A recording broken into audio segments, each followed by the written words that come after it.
तो चलिए इस वक्त क्या बड़े ट्रिगर्स आ रहे हैं यूएस मार्केट से। ग्लोबल मार्केट्स को हमने ब्रीफली टच बेस किया, लेकिन और दूसरे तमाम बड़े डोमेस्टिक मार्केट से क्या ट्रिगर्स आ रहे हैं एक बार वेरी क्विकली उन पर नजर डालते हैं, फिर आगे डिटेल में इन्हें डिस्कस भी करेंगे। तो पहला बड़ा ट्रिगर जो आपके लिए यूएस मार्केट से तो कल कोई संकेत नहीं थे, कल यूएस मार्केट्स बंद थी और लेकिन फिलहाल यूएस राष्ट्रपति बाइडेन की कीव यात्रा से माहौल जरूर गर्म हुआ है। वहाँ थोड़ी सी जियोपॉलिटिकल टेंशन जरूर देखने को मिल रही है। इनफैक्ट यहाँ पर अपडेट्स क्या होंगे इस पर भी बात होगी। तीसरा, डोमेस्टिक फ्रंट पर अब कई सारे इंपॉर्टेंट स्टेटमेंट्स भी हैं। उदय कोटक का भी एक बयान आया, उन्होंने कहा कि ऊंची दरें तो हैं और मांग में थोड़ी बहुत स्लगिशनेस भी दिख सकती है, सुस्ती भी दिख सकती है। और साथ ही चौथा बड़ा ट्रिगर रहेगा एक सेमीकंडक्टर प्लांट धुलोरा में, पहला सेमीकंडक्टर प्लांट वेदांता का लगने वाला है। तो वेदांता के स्टॉक को आज कैसे ट्रेड करना चाहिए, एक्शन बेस्ड खबरें और भी होंगी, उन पर भी नजर डालेंगे। लेकिन जिस तरह से हम ग्लोबल मार्केट्स को डिस्कस कर रहे थे, तो डाउ फ्यूचर्स लगभग आपको 120 अंकों की गिरावट के साथ फिलहाल कल दिखाई दे रहा है और इस वक्त आपको एसजेएक्स निफ्टी फ्लैट दिख रहा है। तो ऐसे में आज के लिए ट्रेड के मौके क्या होने चाहिए? क्या फ्यूचर्स को देख के हमें भी हम तो खैर वैसे भी lower end of the range पर हैं और यूएस मार्केट से जो संकेत हमें कल मिल रहे हैं, जो आप अजय बात भी कर रहे थे, अभी कई सारी बातें बता रहे थे। एशियन मार्केट्स को अगर हम वहाँ देखें, आप अभी जापान की बात कर रहे थे, इनफैक्ट जापान की बात करें वहाँ तो थोड़ी सी बढ़त दिख रही है, लेकिन एशिया मार्केट्स की दूसरी मार्केट्स में थोड़ी सी नर्वसनेस जरूर है। देखिए डाउ फ्यूचर को भी आप लाइटली मत लीजिए। हाँ, जब यूएस ट्रेड नहीं करता है तो डाउ फ्यूचर्स पे बहुत अच्छा खासा साइन देता है और 120 पॉइंट नीचे। म्यूनिक में एक सिक्योरिटी कॉन्फ्रेंस चल रही है, वहां से कल शाम को जो कमेंट्री आई है वो बहुत ज्यादा अच्छी नहीं है। आप ये कह सकती हैं कि उसमें नया क्या है, बाजार को तो ऑलरेडी पता है, बिल्कुल पता है, बट बाजार को ये नहीं पता था कि जो बाइडेन जो है अचानक फर्स्ट ईयर एक साल होने पे वॉर के पहुंच जाएंगे वहां पे। बाजार को ये भी नहीं पता था कि वो $500 मिलियन की फ्रेश मिलिट्री एड देंगे यूक्रेन को। बाजार को ये भी नहीं पता है कि कल म्यूनिक कॉन्फ्रेंस में चाइना ने भी एक अनडिस्क्लोज अमाउंट की फ्रेश मिलिट्री एड रशिया को अनाउंस की है। तो दोनों एक तरह से फ्यूल डालने का काम कर रहे हैं। तो कल बहुत सारी म्यूनिक कॉन्फ्रेंस ट्रैक करने जैसी चीज है। वहां पे चाइना की बयानबाजी आई, इटली भी कूद गया। तो कहीं ना कहीं ये जो फ्रेश जियोपॉलिटिकल मर्मर्स हैं, ये बाजार को वॉच करनी चाहिए बहुत क्लोजली। मैं ये पैनिक करने का या परेशान करने का कोई हमारा ऑब्जेक्टिव नहीं है, लेकिन थोड़े से वॉचफुल माहौल गर्म है, आपको बहुत कंफर्ट नहीं आ रहा है। तो इस वजह से भी आपको डाउ फ्यूचर्स में बड़े बड़े कट्स नजर आ सकते हैं। फिर आपने देखा कि ऑस्ट्रेलियन सेंट्रल बैंक ने हॉकिश कम्युनिटी दी, जापान का डेटा कमजोर है। तो कुल मिला के देखा जाए तो ग्लोबल सीन जो है बहुत ज्यादा कंड्यूसिव नहीं लग रहा है भयंकर रिस्क ऑन के लिए। तो विदेशी बाजार से संकेत कम है, लेकिन ये जियोपॉलिटिकल कंसर्न्स जो हैं और इवेंट्स जो हैं, इस पर खास आपको नजर रखनी है। लेकिन भारतीय बाजार की तरफ भी अगर बढ़े आ जाए, lack of triggers, lack of factors नजर आ रहे हैं, क्योंकि रिजल्ट सीजन खत्म हो चुका है। लगातार 2 सेशन से निफ्टी बैंक निफ्टी में कमजोरी छाई हुई है। 17,800 इंपॉर्टेंट सपोर्ट, 17,900 इंपॉर्टेंट रेजिस्टेंस। जबरदस्त, आपने तो पूरा डीप एनालिसिस कर रखा है। लेकिन अभी जो है ना बाजार नीचे देख रहा है 200 डीएमए की तरफ। दिक्कत ये है इस बार शायद सपोर्ट बचा ना पाए, इस बार जो है प्रॉब्लम हो सकती है। ये देखिए एडवांस डिक्लाइन रेशियो, ये निफ्टी का एडवांस डिक्लाइन रेशियो है और ये जो है 0.7 पे आ गया है। ये जो आप राइट हैंड साइड को वो देख रहे हैं, ये वो इम्पोर्टेंट क्यों है? इसका जो लोएस्ट है वो मार्च 2020 में 0.57 कोविड लो पे बना था। हमें वो पॉइंट मार्क करना चाहिए था, हम कर देंगे नेक्स्ट टाइम में। तो पॉइंट ये है कि कोविड लोज की तरफ के डायरेक्शन में एडवांस डिक्लाइन जा रहा है। 4 महीने से एडवांस डिक्लाइन लगातार गिर रहा है। ये अच्छी बात नहीं है बाजार के लिए, क्योंकि ट्रिगर्स नहीं है और वीक टेक्निकल्स बताते हैं ये। तो ये एक बहुत इंपॉर्टेंट रेशियो है। दूसरा ये कि 2 दिन से गिरने के बाद आप कह सकते हैं कि नियर टर्म में ओवरसोल्ड हो गया बाजार, क्योंकि ये एक्सपायरी वीक है और हम डिम्पी से बात भी करेंगे इसके बारे में। एक शॉर्ट कवरिंग का पुल बैक रूल्ड आउट नहीं है, लेकिन वो कौन सा ट्रिगर है वो शॉर्ट कवरिंग को जो चालू कर सकता है वो भी कुछ दिखाई नहीं दे रहा है। इनफैक्ट 2 दिन से गिरने के बाद भी हम डेज लो की तरफ बंद हुए, बिकॉज यूएस मार्केट से बहुत क्लियर ट्रिगर्स नहीं है, अर्निंग्स खत्म हो चुकी हैं, कोई डोमेस्टिक इवेंट भी नहीं है। तो आपको रेंज के साथ काम करना पड़ेगा। आज हम खुलेंगे ही उस लेवल पे, सपोर्ट के लेवल पे। अब वहां से बढ़ते आगे या नहीं, पहले आधे घंटे काम देख के, बाजार का ट्रेंड देख के ही काम करें, कोई जल्दीबाजी नहीं करें। सारा फोकस आपको स्पेसिफिक स्टॉक्स रखना चाहिए और हम बहुत सारे स्टॉक्स लेके आएंगे आपको, ट्रेड वर्दी स्टॉक्स, क्योंकि सारा गेम अब एटलीस्ट मीडियम टर्म में इंडिसेस पे नहीं, स्पेसिफिक स्टॉक्स पे हो रहा है। लेकिन एक्सपायरी से पहले शॉर्ट कवरिंग आएगी क्या? एफआईएस क्या कर रहे हैं? कैश मार्केट में तो वॉल्यूम ही नहीं था।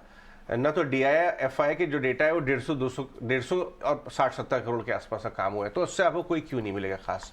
लेकिन F&O वीक है, ये एक्सपायरी वीक है, तो F&O में क्या ट्रेड डेटा निकल के आ रहे हैं वो डिम्पी बताएंगे। Good morning Dimpy.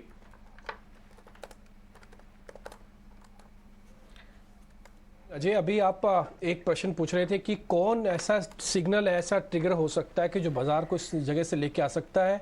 वो हम नहीं है, वो गोरे लोग हैं, वो FIs हैं, क्योंकि उनकी जो होल्डिंग है ना वो बेहद कम है इस समय, लॉन्ग होल्डिंग्स, और वो शॉर्ट करके मार्केट को बहुत बैठे हैं। वो 77% मार्केट को शॉर्ट करके बैठे हैं, सिर्फ 22 से 23% उनके पास लॉन्ग पोजीशंस हैं। टिपिकली वो 15% तक ही जाते हैं, इससे नीचे नहीं जाते। तो मैं सिर्फ यही उम्मीद करके बैठा हूं कि एक दिन FIs का चंक आपको बड़ा आएगा, आपको कैश में, इंडेक्स ऑप्शंस में, स्टॉक्स के फ्यूचर्स में आपको दिखेगा। उस दिन बाजार 200 पॉइंट का गैप करेगा और सारी चीजों को ट्रैप करके लेके जाएगा। खैर, ये सिर्फ एक उम्मीद है, आगे क्या होगा पता नहीं, लेकिन मैं आपके सामने डाटा लेके चलता हूं। निफ्टी के हिसाब से देखें तो एक चीज की प्रॉब्लम जो मैंने आपको कल परसों 4 दिन पहले से नोटिस करा रहा हूं, that is called premium issues.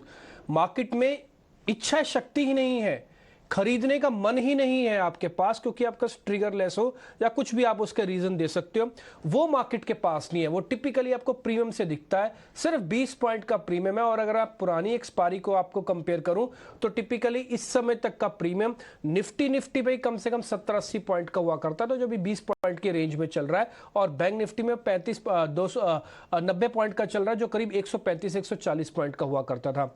एक और बात, कल मार्केट में फिर से अनवाइंडिंग का प्रेशर हुआ है। ये 2 दिन से जो अनवाइंडिंग चल रही है निफ्टी और बैंक निफ्टी पे, अच्छा साइन नहीं है। बाजार को आज ही आज अपना डैमेज कंट्रोल करना होगा, नहीं तो ये ड्रैग करके ले जाएगा। एक्सपायरी फिर बुल्स को फंसाएगी, शॉर्ट्स करने वालों को नहीं। आगे आते हैं, बैंक निफ्टी पर भी यही हो रहा है, 4% का OI घटा है इसके अंदर, और 97,000 शेयर अभी भी मार्केट के अंदर ओपन खड़े हैं, जो कि सेटल होने बाकी हैं। दूसरी इंपॉर्टेंट बात जो मैंने कल भी आपको बताई थी, वो है रोल ओवर का एक्सपेंशन, यानी कि एक्सपेंसिव रोल ओवर हो रहा है। इस बार निफ्टी में आपको 105 पॉइंट ज्यादा देने पड़ेंगे, और बैंक निफ्टी में 235 पॉइंट की बैंक निफ्टी आपकी महंगी हो जाएगी अगर आप फरवरी से मार्च वाले सीरीज में रोल करके जा रहे हैं। ये बहुत एक्सपेंसिव है। दूसरा, ये रोल ओवर का डाटा आप अपनी स्क्रीन पर देख पा रहे हैं, जहाँ पे 2527% का रोल ओवर है। हालांकि अभी 3 दिन बाकी है, आज का दिन मिला के, इसलिए मैं इस पर ज्यादा इंपॉर्टेंस नहीं दूंगा, इसको थोड़ा पास ऑन कर देते हैं। PCR पे आ जाते हैं, दोनों का PCR 1 से नीचे पहुंचा है। ये बियर्स की ग्रिप मार्केट से छूट नहीं रही है। आप देख रहे होंगे लास्ट 15 दिन में मेजॉरिटी ऑफ द टाइम्स हम 1 के नीचे आ गए थे, खासकर बैंक निफ्टी में। ये जो बियर्स ग्रिप है ना, ये बहुत स्ट्रांग है, ये पिछला 15-20 दिन से बनी हुई है, इसलिए इसको कम से कम 1.5 तक अब जाना होगा ब्रेक करने के लिए, नहीं तो बियर्स भागेंगे नहीं मार्केट से। तो इसलिए इसको बहुत ही क्लोजली वॉच कीजिएगा। जब तक ये 1.5 तक नहीं जाता तब तक बड़ा मुश्किल होएगा बार बार, क्योंकि वहीं से फिसल जा रहा है। आते हैं वॉलेटिलिटी इंडेक्स पे, ये रेंज का, ये आपकी सपोर्ट ही नहीं करेगा, ना आपका दोस्त ना आपका दुश्मन, ये कुछ नहीं है, इसको आप फिलहाल छोड़ सकते हैं। फिर हमने ऑप्शंस का डाटा खंगाला कि 17-18 हजार के आसपास क्या हो रहा है। वहां देखा 17,900 की कॉल भी कल टूटी है, अनवाइंडिंग थोड़ी हुई है, शॉर्टिंग हुई है वहां पे, लेकिन ठीक है, आज डैमेज कंट्रोल हो जाएगा अगर 17,800 के ऊपर हम फिर से क्लोज करके जाते हैं, अदरवाइज फिर मुश्किल होती जाएगी। इसलिए ऑप्शंस वाले कृपा करके ट्रेड ना करें, क्योंकि उनके प्रीमियम्स गल रहे हैं, वो कॉल और पुट दोनों के गल रहे हैं। ऐसा नहीं कि सिर्फ पुट्स वालों को मजे आ रहे हैं, उनके भी प्रीमियम्स गल रहे हैं। आते हैं आप लॉन्ग पोजीशंस पे। मैं सेक्टोरियल लॉन्ग्स तो नहीं बता पाऊंगा, लेकिन इस समय जो मोटा मोटी 2 पॉइंट का सेक्टर्स का हमको आंकड़ा नजर आ रहा है, वो एक ऑटो और सीमेंट के अंदर रोल ओवर पोजीशंस काफी स्ट्रांग जा रही हैं। आप इस पे जरूर वॉच कीजिएगा। और थोड़ा कॉमोडिटी वाले जो शेयर्स हैं उन पर थोड़ा रोल ओवर अभी स्ट्रांग नहीं है, जैसे कि मेटल्स। आते हैं अब एक और इंपॉर्टेंट डाटा पे, वो है बैन पे। आज कोई भी शेयर F&O बैन के अंदर नहीं है, तो कुल मिला के मार्केट्स को थोड़ा समय अभी और लगेगा। आज का रियल टेस्ट फिर से वही 17,850 बचाओ, तो फिर हो सकता है सीरीज में उम्मीद जग सकती है थोड़ी बहुत। हम खुलते ही 17,850 के आसपास खुलेंगे, और इसीलिए मैंने कहा कि रश मत करिए ट्रेड करने के लिए। पहला आधा पौना घंटा देखिए वो 17,850 हम पकड़ते हैं या नहीं, 40,800-700 वाला जोन में हम कैसे बिहेव करते हैं, उसके बाद ही आपको डिसीजन लेना चाहिए। कल हम बंद ही 17,844 के आसपास हुए। हमारे साथ केवल पटेल और वैशाली भी जुड़ेंगी प्रभुदास लीलाधर से, और जल्द ही हमारे साथ हमारे मैनेजिंग एडिटर निकुंज डालमिया भी जुड़ेंगे बातचीत करने के लिए कि ऐसे लैकलस्टर मार्केट में, ट्रिगरलेस मार्केट में फ्लोज भी नहीं थे कल तो एक्चुअली, किस तरह से बाजार में ट्रेड किया जाए, ट्रेड कैसे करें या सारा फोकस स्पेसिफिक स्टॉक्स की तरफ ही शिफ्ट हो जाएगा जब तक कोई क्लियर ट्रेंड इमर्ज करके नहीं आते हैं। वैशाली केवल, गुड मॉर्निंग, मैं आपके पास तुरंत लौटता हूँ। निकुंज हमारे साथ स्टूडियोज में आ चुके हैं। गुड मॉर्निंग निकुंज। ट्रिगरलेस मार्केट, आप क्या रीड करते हैं सुबह आजकल? कुछ दिख ही नहीं रहा है सामने, तो आप अपना व्यू बनाने के लिए रीड क्या कर रहे हैं? देखिए, इस समय में ना आपको उन चीज़ों पे फोकस करना चाहिए जो आप हमेशा पढ़ना चाहते थे, जो आप न्यूज़ की वजह से पढ़ नहीं पा रहे थे। इतना भारी भरकम न्यूज़ फ्लो रहा है 2023 के अंदर, उसके बावजूद आप देखिए मार्केट के अंदर कोई ट्रेंड इस समय देखने को नहीं मिल रहा है। तो 2 या 3 बातें मैटर करती है। सबसे पहले कि आपने ये पिछली बार कब देखा? करेक्ट भाई आप अंदाज़ा लगा सकते हैं कि इस प्रकार का ट्रेंडलेस मार्केट आपने पिछली बार कब देखा और उसके बाद क्या हुआ। तो 2021 में अगर आप देखें तो सेकंड हाफ ऑफ 2021 के अंदर अक्टूबर नवंबर के अंदर इस प्रकार का ट्रेंडलेस मार्केट था, जिसके अंदर 3 महीना तक निफ्टी कहीं नहीं गिरा। क्योंकि उस समय क्या हुआ जी, उस समय ये हुआ कि मार्केट कोविड से निकल रहा था और कोविड के बाद एक रिकवरी ग्लोबल मार्केट्स में हमें देखने को मिली थी, अर्निंग्स आ रही थी वापस। तो मार्केट जब ऊपर गया उसके बाद मार्केट थोड़ा कंफ्यूज था कि अर्निंग्स क्या बनी रहेंगी या वो जो अनलॉक ट्रेड जो अक्टूबर 2021 और 22 अगस्त नवंबर में हुआ था, फेस्टिवल सीजन आने वाला था, क्या वो अच्छा रहेगा नहीं रहेगा। मगर मार्केट को 2000 का जो फेज था अगस्त टू अक्टूबर में ये समझ में आ गया कि कोविड का जो रिकवरी है वह बरकरार रहेगा, कोविड के नंबर कम होंगे और इकोनॉमिक रिकवरी करेगी। जब मार्केट को समझ में आया, मार्केट 1500-2000 पॉइंट बढ़ गया। तो इस समय मार्केट मुझे लगता है एक कंफ्यूज्ड है बिकॉज ग्लोबली कई फैक्टर्स हैं जो हमारे अगेंस्ट में हैं, लोकली कई फैक्टर्स हैं जिनके अंदर हम देख रहे हैं कि धीमापन देखने को मिल रहा है। तो आप एक लॉन्ग टर्म व्यू लेते हैं तो आप बोलते हैं भाई इंडिया मुझे नहीं बेचना है, मगर शॉर्ट टर्म व्यू आप लेते हैं तो आपको कंसर्न्स आती हैं कि इंडिया महंगा हो चुका है और इस समय अर्निंग्स को लेकर के शायद एक कन्फ्यूजन सा बना हुआ है। तो क्या हो सकता है, मार्केट रेंज में हमेशा नहीं रहेगा। तो अगर मार्केट को रेंज से निकलना है, ऊपर जाना है, तो कोई बड़ा अपसाइड ट्रिगर चाहिए जो अभी हमें नहीं पता है, वो कुछ भी हो सकता है। या फिर मार्केट 3, 4, 5 महीना रेंज में रहेगा, एक क्वार्टर की अर्निंग्स और ऐड अप हो जाएंगी, आप FY24 और FY25 की बात करना चालू कर देंगे, मार्केट्स कन्विंस हो जाएगा कि कहीं कहाँ पर स्लो डाउन है, कहाँ पर स्लो डाउन नहीं है, कहाँ पर एनर्जी इम्पैक्ट का असर हुआ है नहीं हुआ है, कहाँ पर कमोडिटी का एडजस्टमेंट है नहीं है। जब वह क्लियर मार्केट को दिखने लग जाएगा तो मुझे लगता है कि अपने आप मार्केट में आपको डायरेक्शन मिल जाएगा। खराब भी हो सकता है अगर मार्केट्स में कन्विंस, अगर डेटा यहाँ से अगर डिटोरिएट होने लगा तो हो सकता है मार्केट नीचे भी आ जाए। मगर मार्केट को इस समय एक प्रकार का या तो समय चाहिए जिससे अर्निंग्स एड अप हो जाए, मार्केट सस्ता लगे 1 क्वार्टर 2 क्वार्टर, या फिर आपको ऐसा कोई ट्रिगर चाहिए जो कि इस मार्केट को ऊपर ले जाए। छोटा ट्रिगर भी मार्केट को ऊपर ले जा सकता है बिकॉज मार्केट लाइट है। और अगर नीचे जाने के लिए बहुत खराब न्यूज़ चाहिए जिससे मार्केट नीचे जाए, बिकॉज अडानी की वजह से मार्केट नहीं गिरा, FI सेलिंग की वजह से मार्केट नहीं गिरा, तो मेरा यह मानना है कि नीचे जाने के लिए मार्केट को कोई बहुत बड़ा झटका चाहिए, ऊपर जाने के लिए कोई छोटा सा ट्रिगर चाहिए। निकुंज, मैं आपसे एक फॉलोअप सवाल लेना चाहता हूँ, और वो बाजार के भी बहुत बड़े पार्टिसिपेंट हैं। उदय कोटक जी बैंकिंग सेक्टर के बहुत बड़े रिप्रेजेंटेटिव हैं। कल उन्होंने बातचीत जो अपनी कॉन्फ्रेंस में प्रेजेंटेशन दी, जो पूरा सेक्टर देखता है उनको कि वो इकोनॉमी को कैसे रीड कर रहे हैं, वहाँ उन्होंने कुछ बातें बोली हैं कि डिमांड में थोड़ा स्लगिशनेस आ रही है इंडस्ट्री की, NIMs का best may be behind us. वो कमेंट्री आपकी नज़र पड़ी, उसके ऊपर आप कैसे उसको रीड करते हैं?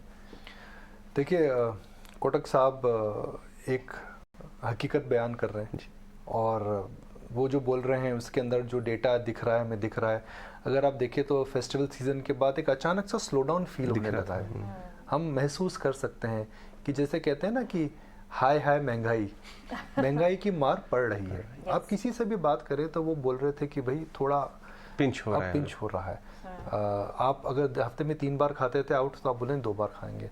आप अगर 4 दिन की हॉलीडे प्लान कर रहे थे, आप 3 दिन की हॉलीडे प्लान कर रहे हैं। तो इस प्रकार का जो छोटा सा पिंच है मुझे लग रहा है इकोनॉमी में देखने को मिल रहा है।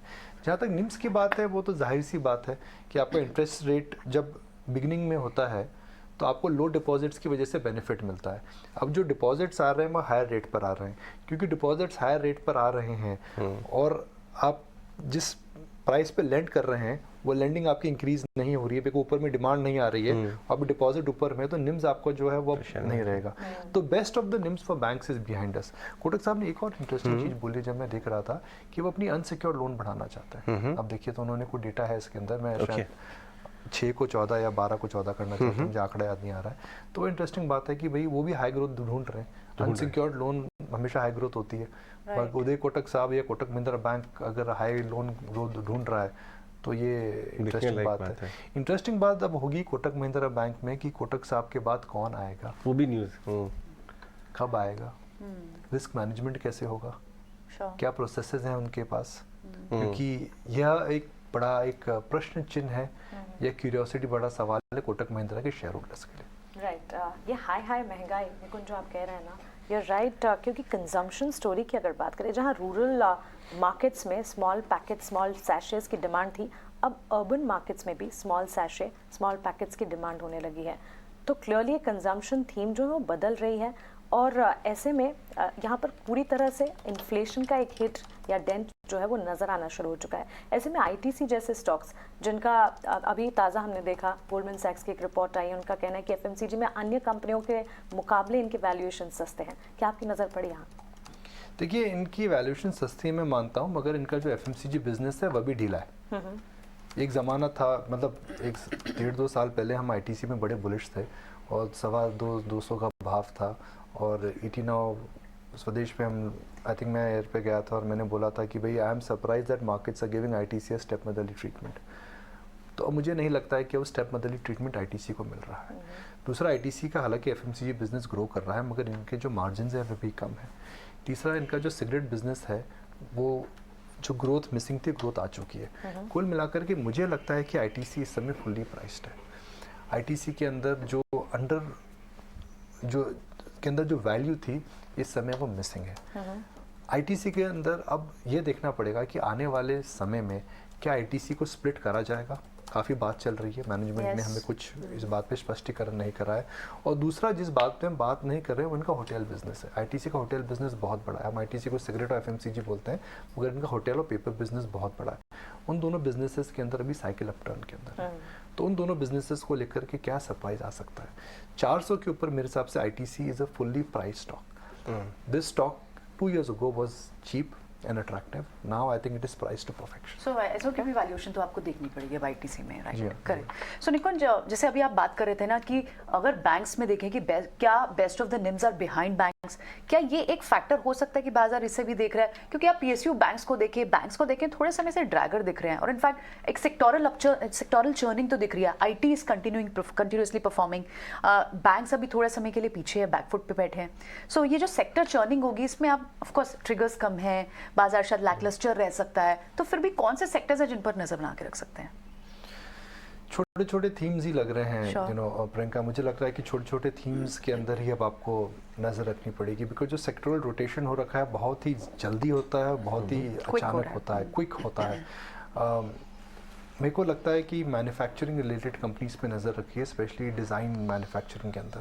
वो जो पूरी स्पेस है जिसके अंदर इंडिया को पीएलआई की वजह से एडवांटेज मिलेगा, वो डिक्सन हो गया या एम्बर हो गया, फिर जो 3-4 नए आईपीओज आए उन पे नज़र रखिए। मुझे लगता है कि वो एक छोटा स्पेस है पर इंटरेस्टिंग स्पेस हो सकता है। मेरा अभी भी मानना है कि इंश्योरेंस स्टॉक्स बजट के बाद काफ़ी ज़्यादा गिरे हैं, इतना ज़्यादा वो डिज़र्व नहीं करते गिरना। वहाँ पर मुझे लगता है कि आगे पीछे थोड़ा ध्यान रखना चाहिए। अगर इस समय कोई ये बोले कि कोई बहुत बड़ा थीम प्ले मार्केट में हमें सामने दिख रहा है, इस समय नहीं लग रहा है। इस मार्केट में आपको थोड़ा इक्विटी मार्केट नहीं, बच के नहीं रहना। देखिए मानसी, जब आपकी वैल्यूएशंस खराब होती हैं तो आपको बच के रहना चाहिए, मगर वैल्यूएशंस इस समय इतनी खराब नहीं है, तो इस समय आपको थोड़ा पेशेंस रखना पड़ेगा। आई थिंक सब्र का फल मीठा होता है। आई थिंक इस समय वही जो बात हमने बचपन में हमारे बड़ों से सीखी है, आई थिंक वह रियल लाइफ में इस समय अप्लाई करनी चाहिए कि सब्र का फल मीठा होता है। मार्केट आपका पेशेंस टेस्ट कर रहा है और कुछ नहीं है। ऑलराइट, ठीक है, सर राइट टाइम पे राइट ट्रेड लेना। Thank you Nikunj for all this analysis. चले तो राइट टाइम और राइट अपॉर्चुनिटी कहाँ कहाँ आज हमारे एक्सपर्ट्स को लगती है, हमारे टेक्निकल एक्सपर्ट्स को कौन से स्टॉक्स और स्पेसेस में मौके लगते हैं, ये बताने के लिए हमारे साथ हमारा पैनलिस्ट तैयार है। हमारे पैनल पे आज वैशाली पारक है और केवल पटेल हैं, साथ ही हमारे साथ थोड़ी देर में कुछ बोरा भी जुड़ेंगे। मॉर्निंग वैशाली, मॉर्निंग केवल। वैशाली, कैसे आप ट्रेड करेंगे इतने लैकलस्टर मार्केट में, और मोर ओवर इंडेक्स जो अब lower end of the range पे आ गया है, तो यहाँ से क्या दबाव में भी आ सकता है बाजार, या फिर हर बार की तरह पीछे जो 3 हफ्ते से ट्रेंड दिख रहा है कि लोअर एंड पे जाने पर एक पुल बैक भी आ जाता है? आप कैसे ट्रेड करेंगे आज? ऐसा ही मैंने ट्रेंड जिस तरह मार्केट का चल रहा है, आई ऑब्जर्व फॉर 15 मिनट्स शुरुआत में, बिकॉज पता ही नहीं चल रहा है कि रेंज कितना मिलेगा, because it is such a narrow range कि by the time indicators turn होते हैं it's time for a corrective move. So I would say that आज के लिए 17,750 का एक सपोर्ट है, एंड फॉर बैंक निफ्टी कल 40,800 एक अच्छा सा सपोर्ट टूटा है, तो आई थिंक 40,500 40,400 लेवल्स पे एक बाइंग अपॉर्चुनिटी मिल सकती है। Then this is precisely on intraday levels. So 17,750 का एक निफ्टी का सपोर्ट रेंज है, so buy near support and exit near the resistance, और उसी अनुसार बैंक निफ्टी आल्सो 40,500 400 के लेवल्स के आसपास एक इंट्राडे बाउंस आ सकता है। That would be my thought process for now. क्या बात है, 15 मिनट देख के करेंगे। डेली आपको कंपल्सरीली पहले 5 मिनट के अंदर ही पोजीशन में आनी है, ऐसा नहीं है। केवल आप बताइए, आप तो सिर्फ केवल प्रॉफिटेबल ट्रेड्स ही बताते हैं। अरे sir, very good morning to all panelist. And अभी तो मार्केट केवल सिर्फ रेंज में ही है सर। तो हम जैसे लास्ट वीक भी बात कर रहे थे कि रेंज में है, तब जब सपोर्ट के पास आता है तो बाय करे, रेजिस्टेंस के पास आता है तो शॉर्ट सेल करे या प्रॉफिट बुक करे। तो यही एकदम सिंपल फॉर्मूला है। तो आज भी मेरे ख्याल से निफ्टी 18,100 और 150 के आसपास रहेगा रेजिस्टेंस में, और सपोर्ट में 17,750 17,650 के आसपास हम सपोर्ट देख सकते हैं निफ्टी में, क्योंकि कल के दिन में भी यूएस और मेजर मार्केट्स में छुट्टी था, तो उसकी वजह से आज भी ऐसा कोई ज्यादा इनफ्लो नहीं देखने को मिलेगा। बैंक निफ्टी की जहां तक बात कर सकते हैं तो बैंक निफ्टी का रेजिस्टेंस 42,000 के आसपास है और उसका सपोर्ट अराउंड 39,500 के आसपास है। अगर ये डेली 50 मूविंग एवरेज के नीचे आता है तो फिर 38,700 के आसपास भी ये देखने को मिल सकती है इस मंथ एक्सपायरी में। तो मेरा व्यू यही है कि कॉशियस रहे और बने तो इसमें ज्यादा एग्रेसिव पोजीशन ना बना के सेफ खेलने की कोशिश करें। ओके, तो इंडेक्स पर तो ये नजरिया। इनफैक्ट अजय, ये तो पिछले हफ्ते से अब ट्रेंड ही हो गया है कि बाजार खुलने के साथ ही पहले 15 मिनट तो हॉट कप ऑफ कॉफी या हॉट कप ऑफ टी लेकर बैठे और मार्केट्स को पेशेंटली वॉच आउट करें। देखिए, ऐसा है कि आपके पास इमीडिएट ट्रिगर भले ना दिख रहे हो, लेकिन मार्केट के एनवायरनमेंट में हो बहुत कुछ रहा है। राइट, काफी कुछ ऐसा हो रहा है सेक्टर्स में, स्टॉक्स में, बड़े लोगों की कमेंट्री में, जहां आपको अच्छा खासा ट्रिगर मिल जाएगा या फिर आपको अपने पोर्टफोलियो को संभालने के बहुत सारे तरीके मिल जाएंगे। लेकिन अभी हम जाएंगे वो 3 स्टॉक्स पता करने के लिए जहां पे एक्शन हो सकता है, और शरद हमारे साथ आ चुके हैं वो बात करने के लिए। शरद, बताइए कौन से स्टॉक्स हैं आपके रेडार पे? जी बिल्कुल, सबसे पहले फोकस में रहेगा इंटर ग्लोब एविएशन, और जनवरी के डेटा आए हैं जहां पे डोमेस्टिक पैसेंजर्स की ट्रैवलिंग हुई है और ये जो है ईयर ऑन ईयर बेसिस पे 2 गुना बढ़ चुका है, लगभग 125 लाख पैसेंजर्स को लेके। और अगर मंथली बेसिस पे देखें तो मंथ ऑन मंथ बेसिस पे हालांकि थोड़ी सी गिरावट आई है, लगभग 1.5% का। लेकिन इंपॉर्टेंट बात यह है कि अभी भी उन्होंने मार्केट लीडरशिप रिटेन किया है, मार्केट शेयर ऑलमोस्ट 54.6% का है।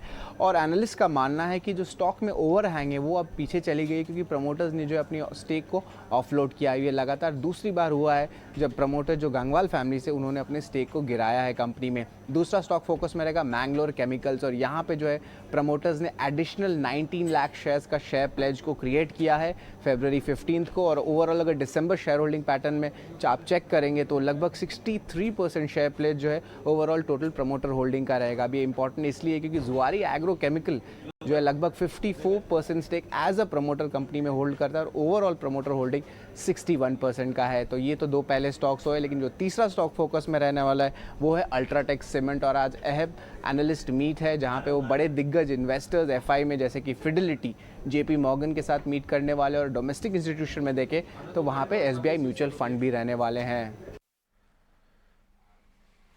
ऑलराइट, ये कुछ स्टॉक्स डिस्कस करना ज़रूरी है। आपका इंडिगो बहुत ज़्यादा कमज़ोर होता जा रहा है। इंडिगो अगर आप देखिए एक 6-7% का जो 6% का ब्लॉक आया था उसके पहले से ही गिरना शुरू हो गया, और अब देखिए आइए फंडामेंटल डेटा कमज़ोर आया है। कहीं ना कहीं इसके ऊपर कंपटीशन का दबाव पड़ रहा है। जैसा कि हमने पहले ही बताया था कि जिस हिसाब से विस्तारा, अक्सा एयर और दूसरे air India for that matter अपना नेटवर्क भी बढ़ा रहे हैं और अग्रेशन भी, कहीं ना कहीं ये देखिए मार्केट शेयर इनका लूज हुआ है। डायरेक्टर साहब चार्ट हाईएस्ट आया था इंडिगो का लूज होने के नहीं बाद नहीं भी। वो तो है ही है, हाँ। बट मारुति ने भी हाईएस्ट ही रहा था, लेकिन Hyundai ने उससे ले लिया था ना मार्केट शेयर, तो 51 वाला 48 हो गया, So we are forcing some तो भाव 8,000 वाला 5,500 हो गया था। Sure. तो ये और there is a lot to lose for them. जब जो मार्केट में कंपटीशन आ गई है अब, और 51-52% ये रखते थे और 50 के ऊपर ही रहता था। अगर बाकी लोग ईट इनटू कंपटीशन करेंगे तो कहीं कहीं दिक्कत तो होगी। स्टॉक 1900 के नीचे। केवल आप बताएं जरा कि ये इंटरग्लोब कहाँ जा सकता है नीचे, किसी को अगर बाय की कॉल लेनी हो क्योंकि घटा हुआ है 2100 2150 से नीचे आया है, या आप अभी भी शॉर्ट के मौके देखेंगे रैली पे? नहीं, मैं एक्चुअली आज इंडिगो मेरा एक one of the buy stock है। मैं 1800 के स्टॉप लॉस के साथ इसको खेलना चाहूंगा शॉर्ट टर्म के लिए, क्योंकि ये बिल्कुल 200 दिन के मूविंग एवरेज के पास ट्रेड कर रहा है, और कल की जो कैंडल थी वो एक डोजी कैंडल थी, तो हो सकता है यहाँ पे थोड़ा सा रुक जाए। तो मेरा जो टारगेट है वो ऊपर की तरफ 1970 और 2030 के आसपास है। मैं ज्यादा भी इतना भी बुलिश नहीं हूँ, लेकिन शॉर्ट टर्म ट्रेडिंग के मौके के हिसाब से अभी मैं बाय करना चाहूंगा। ट्रेंड के विपरीत, न्यूज़ फ्लो के विपरीत इंडिगो पर बाय, लेकिन केवल इसके अलावा और कौन से शेयर्स हैं जिस पर आपकी नजर है, और क्या बाय की ही कॉल्स हैं और भी स्टॉक्स में? बिल्कुल, एक गणेश बेंजोप्लास्ट कंपनी है जिसका CMP 170 चल रहा है। ये डेली टाइम फ्रेम पे हाई पे चल रहा है, काफी अच्छा स्ट्रेंथ भी शो कर रहा है कैंडल्स में। तो मैं इसको 153 के स्टॉप लॉस के साथ 187 एंड 199 के टारगेट के लिए बाय करना चाहता हूं, और एक शॉर्ट कॉल लेके चल रहा हूं क्योंकि मार्केट एक रेंज बाउंड है। तो शॉर्ट कॉल के लिए मैंने सेंचुरी टेक्सटाइल को चूज किया है। CMP 628 रुपए है, स्टॉप लॉस 648, मतलब 20 रुपए का स्टॉप लॉस लेंगे, और 608 और 588 के लिए इसको ट्रेड करेंगे। डेली टाइम फ्रेम में ये कप एंड हैंडल, मतलब inverted cup and handle and descending triangle breakdown show कर रहा है। तो मेरे ख्याल से अगर ये वीकली 200 मूविंग एवरेज के सपोर्ट के पास जाएगा तो 555 के पास जा सकता है। तो ये मेरे आज के नजर में ये स्टॉक्स रहेंगे। कॉल ऑन सेंचुरी और गणेश बेंजोप्लास्ट, ये तब से बहुत फोकस में जब से मालाबार ने इसमें फंड्स इसमें बाइंग की, और गणेश बेंजोप्लास्ट अच्छा खासा मूव दिखा भी चुका है, और अभी आप 199 तक का लेवल इस पे सेकंड टारगेट देख रहे हैं। ठीक है, वैशाली से समझ लेते हैं, वैशाली के रडार पर आज कौन से स्टॉक्स हैं वैशाली? तो एक्चुअली फ्रंट लाइन में मैंने एक परसिस्टेंट चूज किया है। Persistent is showing lot of strength in the IT sector, so I would say buy now, also in decline 4800 के सपोर्ट के साथ, और projected target, near term targets आ रहे हैं 5200 5400 लेवल्स, एंड लंबे समय के लिए रखेंगे तो even 6000 can not be ruled out. And in the mid cap category मैंने 2 स्टॉक्स चूज किए हैं। एक है एलिकॉन इंजीनियरिंग, फिलहाल 418 पे क्लोज आई है, सो आई थिंक 390 के एक स्टॉप लॉस के साथ ये स्टॉक दोबारा रीटेस्ट कर सकता है previous high, that is 450 and 470। ये 2 ट्रेडिंग टारगेट्स रहेंगे मेरे ये स्टॉक में। और तीसरा जो मैं रिकमेंड करूंगी वो है VRL लॉजिस्टिक्स। ओवरऑल देख रहे हैं कि चंद दिनों से लॉजिस्टिक्स स्टॉक्स में काफी एक पिकअप आ रहा है, and VRL has just started its upward move। तो मेरा ये एक बाय ट्रेड बनेगा इसमें 520 के स्टॉप लॉस के साथ। Next trading target would be 600। Absolutely. तो चलिए लॉजिस्टिक्स काउंटर्स पर है नजर वैशाली की, और VRL लॉजिस्टिक्स पर खरीदारी की रणनीति इस वक्त आती हुई। तो ये हुआ हमारे टेक्निकल एक्सपर्ट्स के ट्रेडिंग आइडियाज। लेकिन ब्रोकरेजेस पे के रेडार पर स्टॉक्स तो हैं ही, लेकिन साथ ही कई सारे सेक्टर्स भी हैं, और जहां बड़े दिग्गज निवेशक कंजम्पशन थीम की बात करें, FMCG की बात करें, ऐसे में अगर आप देखेंगे ITC, मैरिको को लेकर अब ब्रोकरेज बुलिश रिपोर्ट्स भी आना शुरू हो चुकी हैं। कौन सी हैं ये बुलिश रिपोर्ट्स, और रिपोर्ट्स में क्या कुछ कहा है इन कंपनियों के बारे में, और कौन से टारगेट्स टाइम फ्रेम सेटल किए हैं, आइए विनी से समझते हैं। विनी पूरी डिटेल्स लेकर हमारे साथ जुड़ गए। विनी बताएं, दिग्गज ब्रोकरेजेस ITC और मैरिको पर क्या कहते हैं?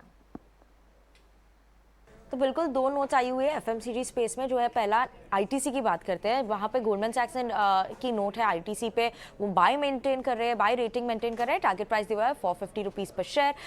वो बोल रहे हैं कि जो उनका एफएमसीजी बिजनेस है वो सिग्निफिकेंट कंट्रीब्यूटर है अभी आईटीसी के ओवरऑल इबिट परफॉर्मेंस में, और उनकी जो कैपिटल एलोकेशन है वो इम्प्रूव हुई है, जो तो रिजल्ट कर रही है क्या है 85% of PAT two free cash flow generation and conversion है। तो काफ़ी इंप्रूवमेंट वहाँ पे भी दिख रही है। ओवरऑल उनकी पीई देखे तो स्टीप डिस्काउंट पे है compare to other FMCG players, भूलिए मत। और ओवरऑल प्रीमियम जो आईटीसी का प्रीमियम है ओवर ग्लोबल टबैको प्लेयर्स वो भी इन लाइन है जैसे पास्ट में रहा हुआ है, और उनकी पी इन लाइन है 15 ईयर एवरेज के साथ, डिस्पाइट इंप्रूवमेंट जो देखी हुई है हमने ऑलरेडी कंपनी में। उसके अलावा अभी बात करते हैं दूसरे स्टॉक की जो है मैरिको। वहाँ पे सिटी ने एक्चुअली एक 90 डे का ओपन पॉजिटिव कैटलिस्ट वॉच किया हुआ है ओपन, तो वहाँ पे वो बिलीव कर रहे हैं कि वॉल्यूम ग्रोथ एक्सिलरेट हो रही है कंपनी की, स्पेशली उनकी कॉ ब्रांड्स में। वहाँ पे इंप्रूवमेंट भी होगी उनकी ग्रोथ में कॉ ब्रांड्स में, जैसे पैराशूट देखे या सफोला देखे, वहाँ पे वो एक्सपेक्ट करें कि अच्छी ग्रोथ और इंप्रूविंग ट्रेंड्स दिख रही है ये दोनों कोर ब्रांड्स कंपनी के लिए, और वो एक्सपेक्ट कर रहे हैं कि हेल्दी अपटिक दिखेगा मैरिको के बिजनेस में, स्पेशली उनके Q4 में भी। और वो मानते हैं कि एक्चुअली जो स्टॉक वैल्यूएशन गैप है वर्सेस पीयर वहाँ पे थोड़ी रूम है, और ओवरऑल इसीलिए अब उन्होंने एक 90 day positive catalyst watch open किया हुआ है मैरिको के लिए।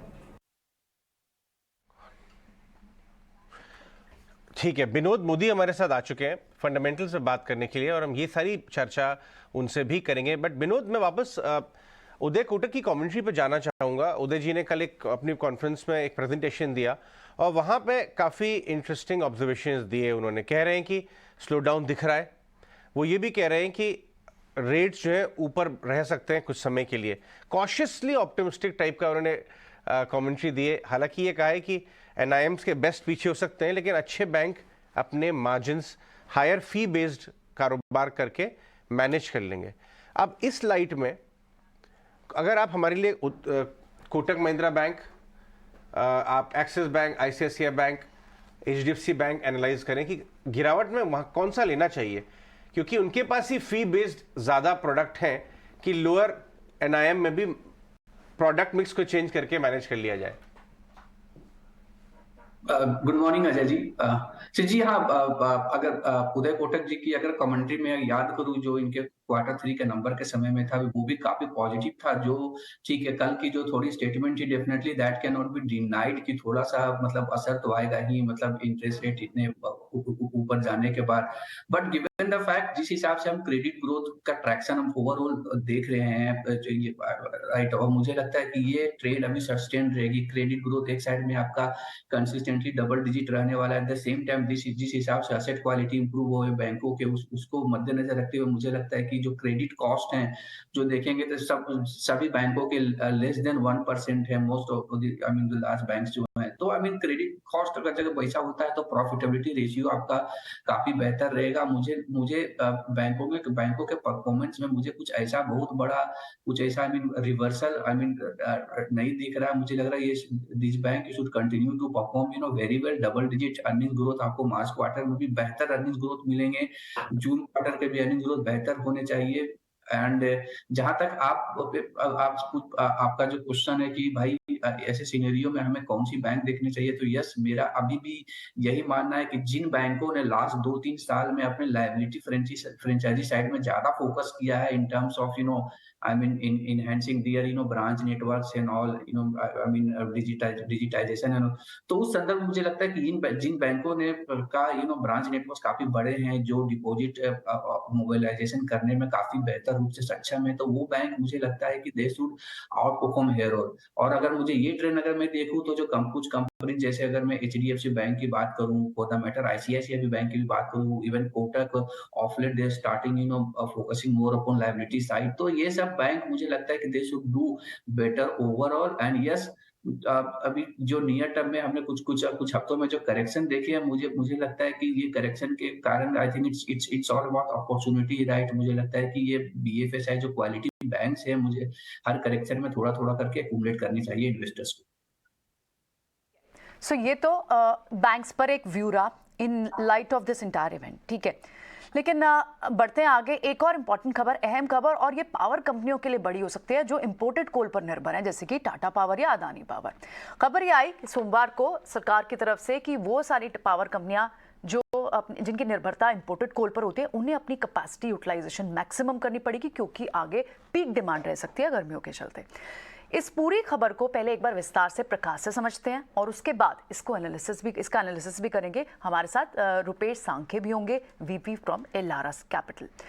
रुपेश, मॉर्निंग, आपके पास भी आते हैं, लेकिन पहले प्रकाश से पूरी खबर समझते हैं। प्रकाश, क्या बड़े रीजन रहे और इस खबर पर और क्या कुछ निकल कर आया सरकार की तरफ से?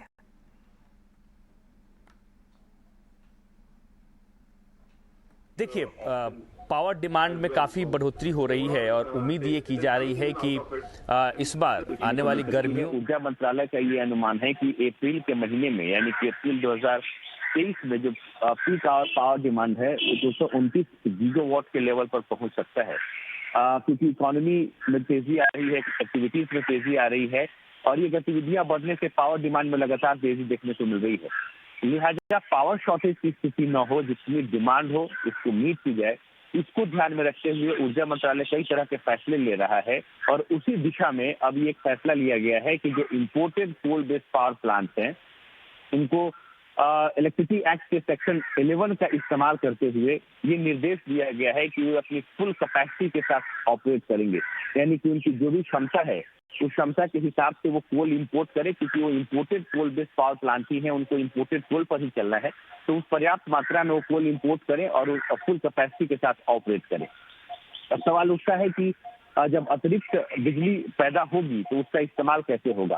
पहले इस्तेमाल तो ये होगा कि जब अतिरिक्त बिजली पैदा होगी तो जिन राज्यों के साथ उनका पीपीए है, ऐसे पावर प्लांट्स का, उनको अपने पीपीए के हिसाब से वो पर्याप्त मात्रा में बिजली की सप्लाई करेंगी। ये उनकी पहली प्राथमिकता होगी। जो दूसरी प्राथमिकता होगी उसके हिसाब से जब अतिरिक्त बिजली पैदा होगी, जो सरप्लस पावर होगा, उसको वो पावर एक्सचेंजेज में बेच सकते हैं। ये दो विकल्प दिया गया है। अब सवाल उठता है कि पीपीए वाले जो बायर्स हैं उनको अगर पावर की सप्लाई होती है तो उसके कॉस्ट क्या होंगे? क्या वही कॉस्ट होंगे जो पीपीए के अंदर है, या वेरिएबल कॉस्ट, यानी कि कोल की कीमतों में जो बढ़ोतरी हुई है उसका जो कॉस्ट है, ऐसे पीपीए वाले बायर को पास ऑन किए जाएंगे। उसके लिए ऊर्जा मंत्रालय ने फैसला किया है कि ये कमेटी का गठन होगा जिसमें सीए के लोग होंगे, ऊर्जा मंत्रालय के लोग होंगे, एनटीपीसी के लोग होंगे और ये कमेटी ये डिसाइड करेगी। राइट प्रकाश, बहुत बहुत शुक्रिया हमारे साथ बात करने के लिए। रुपेश, आप इस खबर का मतलब समझाएं और कौन से स्टॉक्स इंपैक्ट होते हुए नजर आते हैं आपके हिसाब से? Good morning. डेफिनेटली अगर आप देखेंगे कि इंडिया में जो इम्पोर्टेड कोल पावर प्लांट है अप्रोक्सीमेटली 18,000 मेगावाट के आसपास है और आज के सिचुएशन में जब भी सेक्शन 11 दिसंबर में खत्म हुआ था उसके बाद ये सारे प्लांट्स काफी लो पीएलएफ पे चल रहे हैं। अगर मैं टाटा पावर की बात करूंगा तो टाटा पावर की 4,000 मेगावाट कैपेसिटी है, 5 यूनिट्स है, उसमें ओनली 1 यूनिट ऑपरेशनल है। मतलब यहाँ तक इतना तक उनका इम्पैक्ट हुआ है। तो अभी ये ऑर्डर की वजह से क्या होगा, जो भी पावर प्लांट है, और अगर हम मानते हैं कि 230 गीगावाट तक अगर पावर डिमांड बढ़ जाता है और अभी का पीक डिमांड है 175 गीगावाट, तो अगर इसको मीट करना है तो अपने को इम्पोर्टेड कोल प्लांट है जो हाई वेरिएबल कॉस्ट पे चल रहा है उनको टारगेट करना पड़ेगा। इसीलिए मुझे लगता है ये सारे मेजर्स जो मिनिस्ट्री ऑफ पावर कर रहे हैं कि जो लास्ट ईयर में सेम सिचुएशन हुआ था जहाँ पे पावर क्राइसिस हुआ था, तो वो अवॉइड करने के लिए ये सारे स्टेप्स हो रहे हैं। उसमें ये सारे प्लांट्स है, जैसे टाटा पावर की मैंने बात की है, तो उनका फिक्स कॉस्ट अंडर रिकवरी चल रहा है, full cost complete pass through नहीं हो रहा है। तो मुझे लगता है जब भी सीआरसी ने रिसेंटली ऑर्डर दिया था जैन को कि ये सारे प्लांट्स को फुल कॉस्ट रिकवरी होना चाहिए, उसके ऊपर उनको रिजनेबल प्रॉफिट भी होना चाहिए और फिक्स कॉस्ट रिकवरी भी होना चाहिए। तो मुझे लगता है कि ये एक अच्छा रिजोल्यूशन होगा और इससे ये जो कंपनी से जो स्ट्रगल कर रहे हैं हाई वेरिएबल कॉस्ट को लेके उनको डेफिनेटली बेनिफिट हो। रुपेश, वन मोर थिंग, सबसे बड़ी बात तो ये कि पावर सप्लाई बढ़ाने की इस कोशिश में जब ये नई पावर सप्लाई बढ़ती दिखेगी, इसका यूसेज कैसे होगा? और टाटा पावर की बात की आपने, इसके अलावा भी और कंपनियां जो कि पावर प्लांट्स जो इंपोर्टेड कोल का इस्तेमाल करती है जैसे अडानी पावर, इस पर भी आप अपनी राय दीजिए। टाटा जो 18,000 मेगावाट जो है इम्पोर्टेड कोल प्लांट, उसमें से जो बड़े जो प्लांट्स है वो टाटा पावर और अदानी के पास है। तो टाटा पावर के पास 4,000 मेगावाट मुंद्रा प्लांट है, अदानी के पास भी मुंद्रा प्लांट है, वो अप्रोक्सीमेटली 3,500 मेगावाट के आसपास आता है, और बाकी छोटे छोटे प्लांट्स है, और उसमें फिर एनटीपीसी का भी केस आ सकते हैं। ये सारे प्लांट्स को बेनिफिट होगा। अभी सिचुएशन ये है कि जो अभी अगर 230 गीगावाट का कैपेसिटी आता है तो उतना अपना रिन्यूएबल कैपेसिटी या हाइड्रो या गैस ये अपना सपोर्ट नहीं कर रहे। जो इंक्रीमेंटल पावर डिमांड हो रहा है 14-15% वाई बेसिस पे, उसके लिए कोल बेस्ड चाहिए। और कोल बेस्ड का जो एग्जिस्टिंग है लाइक एनटीपीसी हो गया, जेएसडब्ल्यू एनर्जी हो गया, इनका सारे का पीएलएफ बढ़ने की मतलब पॉसिबिलिटी बहुत ज्यादा है अप्रैल मई में। तो मुझे लगता है इनका जो दूसरा जो अदर इनकम आता है, इंसेंटिव से आता है या हायर पीएलएफ बेस्ड इंसेंटिव होता है, तो उसमें उनको डेफिनेटली गेन मिलेगा। तो मुझे लगता है ये सारे कंपनीज में उनको बेनिफिट मिलेगा सेक्शन 11 का, और खास करके जो टाटा पावर और अदानी पावर उनको ज्यादा बेनिफिट हो सकता है क्योंकि उनका कैपेसिटी साइज बहुत ज्यादा है। ओके, ठीक है। सो उनका कैपेसिटी साइज बड़ा है, उन्हें आप यहाँ पर बता रहे हैं, उन पर इम्पैक्ट पड़ सकता है। शुक्रिया रुपेश ये सारी खबर पर अपना एनालिसिस देने के लिए। एक बार ट्रेड डिस्कस कर लेते हैं। वैशाली, अब क्योंकि ये वाला एक मैटर तो हर साल के लिए हो जाता है जब पीक ऑफ द समर्स आती हैं और कोल जनरेटर्स के लिए, कोल प्रोड्यूसर्स के लिए, पावर प्रोड्यूसर्स के लिए वहाँ पर एक ट्रेड बनता है। किस तरह से इसे देखना चाहिए? पावर प्रोड्यूसर्स, कोल प्रोड्यूसर्स, क्या उन्हें अलग अलग करके, और साथ ही पावर कंज्यूमर्स, उन्हें अलग अलग करके देखना चाहिए? कहाँ ट्रेड आपको दिखता है? So I think फिलहाल पोजिशनल ट्रेड्स ही सही रहेंगे, बिकॉज जैसे कि हम देख रहे थे इंट्राडे या शॉर्ट टर्म ट्रेडिंग्स नहीं पॉसिबल है, बट वैल्यू बाइंग तो जरूर करना चाहिए। So I think Tata power is one of the good stocks. इसके अलावा इवन टोरेंट पावर मैंने लास्ट टाइम भी चैनल पे बताया था, and it is already showing lot of trend. और अदानी पावर, वेल थोड़ी प्रॉब्लम है ये कंपनीज में, but I think level wise थोड़े थोड़े अक्यूमुलेट करने चाहिए। तो ये तीनों स्टॉक्स मेरे हिसाब से अक्यूमुलेट करने लायक है।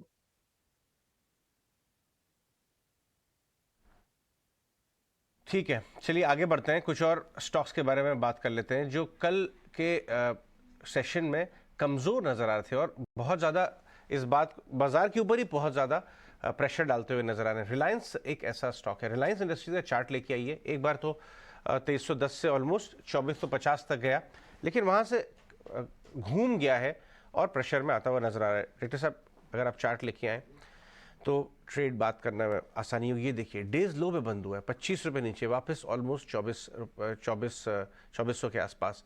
विनोद, आरआईएल के वैल्यूएशन कैसे लग रहे हैं? कहाँ पे इसमें वैल्यूएशन सपोर्ट है? टेक्निकल तो बड़ा वीक सा है इस समय, लेकिन आप फंडामेंटली हिसाब से बताएं किस लेवल पे आके वैल्यूएशन सपोर्ट बनेगा इसमें? देखिए, आरआईएल स्टॉक जो वैल्यूएशन से अगर हम लोग की बात करें तो जो आई मीन 23-24x जो FY24 की अर्निंग्स है अपने को वहां पे है अभी current valuation. But more about valuation से, मोर देन वैल्यूएशन, मुझे लगता है कि जो इनकी जो बिजनेस सेगमेंट्स है they are doing quite well। चाहे उनके रिटेल की बात करें या फिर हम कंज्यूमर बिजनेस टेलीकॉम की बात करें, और उसमें कंसिस्टेंट ट्रैक्शन हमें और दिख रहा है, right.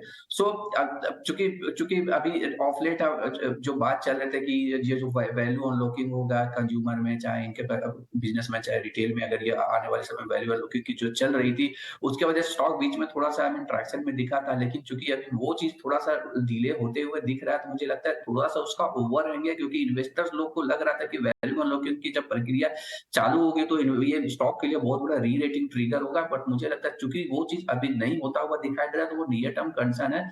But considering all this things, मुझे जिस हिसाब से, जैसे मैं बोला, जिस हिसाब से इनके सारे बिजनेस आई मीन इंप्रूवमेंट दिख रहा है क्वार्टर आफ्टर क्वार्टर, मुझे लगता है कि ये stocks sort of no brainer stocks है जिनकी भी जो भी इन्वेस्टर 2 से 3 साल का पॉइंट ऑफ व्यू रखता है। तो रिलायंस इंडस्ट्रीज हमारे लिए हमें हमेशा टॉप पिक्स बना रहे हैं। रिलायंस इंडस्ट्रीज टॉपिक विनोद का ये मानना है, लेकिन 10:10 पर गौतम कुमरा के साथ आईटी सेक्टर पर और सेक्टर स्पेसिफिक एनालिसिस पर विस्तार से मैकेंसी के गौतम कुमरा से हम विस्तार से बातचीत करने वाले हैं। तो इस कॉन्वर्जेशन को ज़रूर नजर रखें और इस कॉन्वर्जेशन को जरूर वॉच आउट कीजिएगा। मैकिन्सी के एशिया हेड गौतम कुमरा हमारे साथ जुड़ेंगे। आगे बढ़ते हैं और इस वक्त अगर आप देखेंगे एसजीएक्स निफ्टी हरे निशान में था, वहां से लाल निशान में जाता हुआ नजर आ रहा है। बिकवाली का दबाव इस वक्त एसजीएक्स निफ्टी की तरफ से भी क्लियरली म्यूटेड स्टार्ट की एंटिसिपेशन वहां से मिल रही है और ऐसे में हमारे साथ कुश बोरा भी जुड़ गए हैं। कुश, गुड मॉर्निंग। इस वक्त अगर आप देखें मिले जुले सेंटिमेंट्स और इंडेक्स के लिहाज से तो बाजार पर नजर रखना काफी हद तक चैलेंजिंग हो चुका है। ऐसे में स्टॉक स्पेसिफिक या smart cherry picking sector wise ही करनी चाहिए। आपके पसंदीदा सेक्टर आईटी सेक्टर ने तो आउट परफॉर्म कल भी किया है। बताइए आज कौन से ट्रेड्स हैं आपके रेडार पर? जी हाँ Mansi, first up very good morning आपको, सारे दर्शकों को भी वेरी गुड मॉर्निंग। मैं वही रिआइटरेट करूंगा जो मैंने लास्ट वीक कहा था, stay light stay on cash. February and होने को है। मेरी सलाह रहेगी कि अगर आप प्रॉफिट बुकिंग कर सकें तो कर लीजिए, लॉस बुकिंग कर सकें तो थोड़ा सा लॉस बुक भी कर लीजिए। हो सकता है मार्केट से यहाँ से नीचे स्लिप हो जाए। इसका एक कारण ये भी है कि अगर मैं सिर्फ डेटा देखूं तो resistance very clearly appears to be much much stiffer than the support. तो यहाँ से अगर हम 20 EMA जिसको हमने कल होल्ड करने की बहुत ही अच्छी कोशिश की है, कर भी पाए हैं, लेकिन अगर उसके नीचे स्लिप होते हैं there is a very good chance कि यहाँ पे निफ्टी में और नीचे के लेवल्स देखने मिल सकते हैं। तो थोड़ा सा बेरिश व्यू है, सपोर्ट के पास है, इसलिए मैं इमीडिएटली शॉर्ट की सलाह नहीं दे रहा हूँ निफ्टी पे। बट डेफिनेटली जो बायस है ये मेरा नेगेटिव है। 17,650 का सपोर्ट, 17,950 का resistance on Nifty. Bank Nifty FI की सेलिंग शुरू हो चुकी है, ये तो अपने 20 डे मूविंग एवरेज के नीचे भी ट्रेड कर रहा है, तो यहाँ वीकनेस डेफिनेटली बढ़ी है।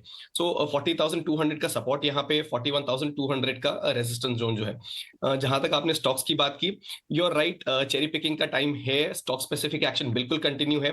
और आप देखिए सेरा सैनिटरीवेयर, इस स्टॉक के बारे में हम लगातार डिस्कस करते आए हैं। कल स्टॉक ने बहुत अच्छी मूव दी है और हमने ये देखा है कि जब भी स्टॉक में ऐसी मूव आती है, कोई न्यूज के चलते हो, रिजल्ट्स के चलते हो, तो फॉलो थ्रू बाइंग अक्सर देखने मिलती है। सो मैं कहूंगा कि इसमें प्रॉफिट बुकिंग करने की जल्दबाजी ना करें। हम करीब 5,000 के लेवल से स्टॉक को डिस्कस करते आ रहे हैं and it's sitting at 6,400 right now. 6650 के नेक्स्ट टारगेट के लिए इसे होल्ड करें, 6350 आपका रेजिस्टेंस रहेगा। अगर आज आपको डिप मिलता भी है तो भी आपके लिए बाइंग अपॉर्चुनिटी बनेगी। जो मेरा दूसरा पिक है that is GNA excel. This stock also has been doing phenomenally well. ये रेडार पे इसलिए आया क्योंकि 915 का इसका एक रेजिस्टेंस जोन था जिसको कल इसने सक्सेसफुली क्रॉस किया और उसके ऊपर क्लोज भी हुआ है। तो GNA excel existing position hold करें, नई पोजीशन भी ऐड कर सकते हैं। 960 का टारगेट, 900 का स्टॉप लॉस।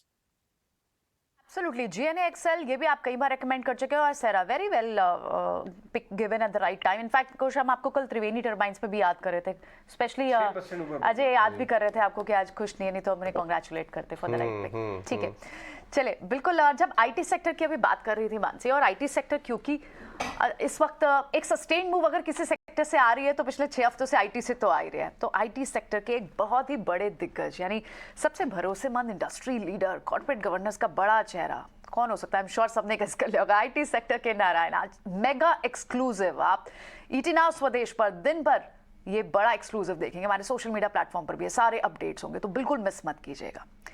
लेकिन एक और बहुत खास इंटरेक्शन जिसे व्यूअर्स को मिस नहीं करना चाहिए, फिर से एक और बार दिखाते हैं। ग्लोबल इकोनॉमिस्ट नोरेल रूबिनी जिनसे अजय ने बात की थी और उन्हें खास तौर पर अपनी एक कन्विक्शन दी थी कि भारत में उन्हें रेगुलेशन प्रैक्टिसेस, पॉलिसी मेकर्स का स्टांस कितना स्ट्रॉन्ग दिखता है, वो एक कन्विक्शन आपको फिर से सुनवाते हैं। India has done quite well. Of course, in India, you have to have a coordination of a variety of policymakers and also regulators, not only at the union level, but also at the state level. The fact that there has been now, in the last decade, the creation of a fully integrated internal market that used to be divided, the demonetization, the introduction, the GST has helped that, and reducing other types of friction, building an infrastructure that is union-wide, that reduces the logistics and the cost of transportation is also very important. Those policy choices, of course, are more challenging in a democracy than they are in an autocracy. But as we know, autocracies make mistakes. You know, in China, Xi Jinping is not just the president, he's like an emperor. And last year he made massive mistakes in the management of COVID, bashing the private sector, not dealing with financial imbalances and so on. So while democracy is more messy, I think that you get much more consensus for your policy choices if it's through a political process where you can convince people of the right reform. Those reforms may take longer and occur more slowly, but they become more sustainable and more resilient over time. That's why a strong, vibrant democracy with a market system and the provision of public services, a variety of things to the middle class and the poor is the right economic approach, and that's the one that has been taken by India successfully. Vinod, मैं आपसे एक data point share करना चाहूँगा। बाजार की जो advance decline है वो डेटा ये बता रहा है कि 0.7 के आसपास पहुँच गई है। कोविड लोज में जो एडवांस डिक्लाइन थी वो 0.56 पहुँच गई थी। ये एडवांस डिक्लाइन 5 महीने से लगातार गिर रही है। ये काफ़ी हद तक ये सेंटिमेंट इंडिकेटर है, क्या है, आप इसे कैसे इंटरप्रेट करेंगे? ये बेरिश ये बता रहा है कि क्या हम पीक पेसिमिज्म के करीब है, बॉटम के करीब है, या अभी कह नहीं सकते?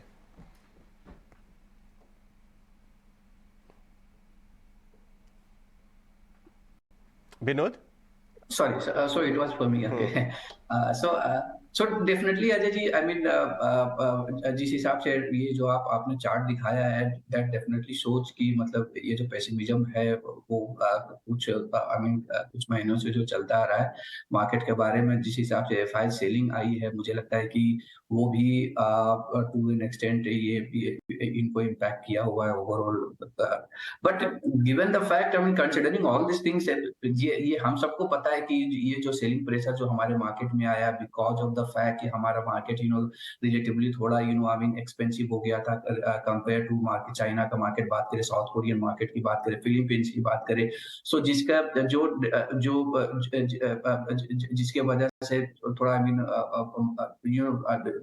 एफआईज का जो फ्लो हुआ है वो शिफ्ट हुआ है from Indian market to other emerging market. But मुझे थोड़ा सा इसके लिए समय दीजिएगा। मुझे लगता है कि एक चीज अभी जो क्लियर कट अभी जो देख रहा हूँ, आप चाहे ग्लोबली किसी भी एजेंसी की बात करें, चाहे वर्ल्ड बैंक की बात करें, आईएमएफ की बात करें, एक चीज क्लियर कट निकल के आ रहा है, जो इंडिया का इकोनॉमी जो ग्रोथ है नेक्स्ट 2022 से 2027 तक का, it's been quite consistent, right. IMF के हिसाब से देखूं तो इंडिया का ग्रोथ रेट लगभग 6.2 से 6.5 के बीच में रहने वाला है। वही ग्लोबल इकोनॉमी की ग्रोथ लगभग 3 से 3.5% की, इमर्जिंग मार्केट की ग्रोथ भी वही 3-3.5% के बीच में ट्रेंड हो रहा है।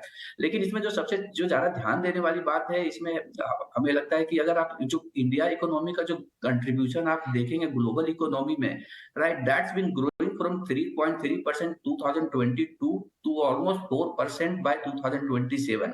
और ये ट्रेंड जो है, चूंकि इंडिया का ट्रेंड ये ऊपर की ओर दिखाई दे रहा है, लेकिन दूसरे जो इवन डेवलप्ड मार्केट के भी बात करें या दूसरे इमर्जिंग मार्केट की भी बात करें, उनका ट्रेंड जो ग्लोबल इकोनॉमी में जो जीडीपी कंट्रीब्यूशन है वो गिर रहा है, राइट। तो ये क्लियरली इंडिकेट करता है, चूंकि नियर टर्म में हमने एफआईज का सेलिंग प्रेशर देखा है, लेकिन जब इंडिया का ओवरऑल ये जीडीपी कंट्रीब्यूशन बढ़ेगा ग्लोबल इकोनॉमी में, तो इसमें क्या होगा कि चूंकि आज अगर मैं ओवरऑल एफआईज इन्वेस्टमेंट इंडिया की बात करूं तो 580-570 बिलियन डॉलर के करीब है, जो लगभग 0.55 ऑफ ग्लोबल एयूएम का है। Whereas countries like Germany, UK, Japan, ये सब की बात करें तो they enjoy almost 1.5% to something like that within 2%। तो वो रेंज में इनको ग्लोबल एयूएम का कंट्रीब्यूशन मिलता है, जबकि इनका जो कंट्रीब्यूशन ग्लोबल जीडीपी में वो गिरता हुआ दिख रहा है।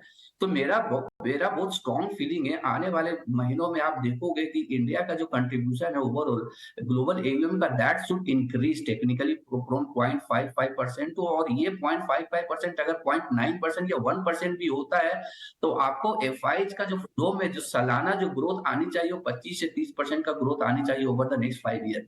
तो ओवरऑल ये जो अभी नियर टर्म कंसर्न मुझे दिख रहा है, पर लॉन्ग टर्म पर्सपेक्टिव मुझे लगता है कि एफआईज का फ्लो काफी बेहतर रहने वाले हैं इंडिया में, गिवन द अंडरलाइंग स्ट्रेंथ जो हमें दिख रहा है। तो अभी और ये जो अभी जो पेसिमिज्म की बात करें, मुझे लगता है ये बॉटम आउट हो गया। अगर आप टीटीएम प्राइस अर्निंग का भी वैल्यूएशन देखिए तो चूंकि कोविड का टाइम में जो हमारा जो मार्च 2020 का था उसमें टीटीएम का अर्निंग्स भी देखे तो 17 टाइम हो गया था, दैट वाज बॉटम आउट।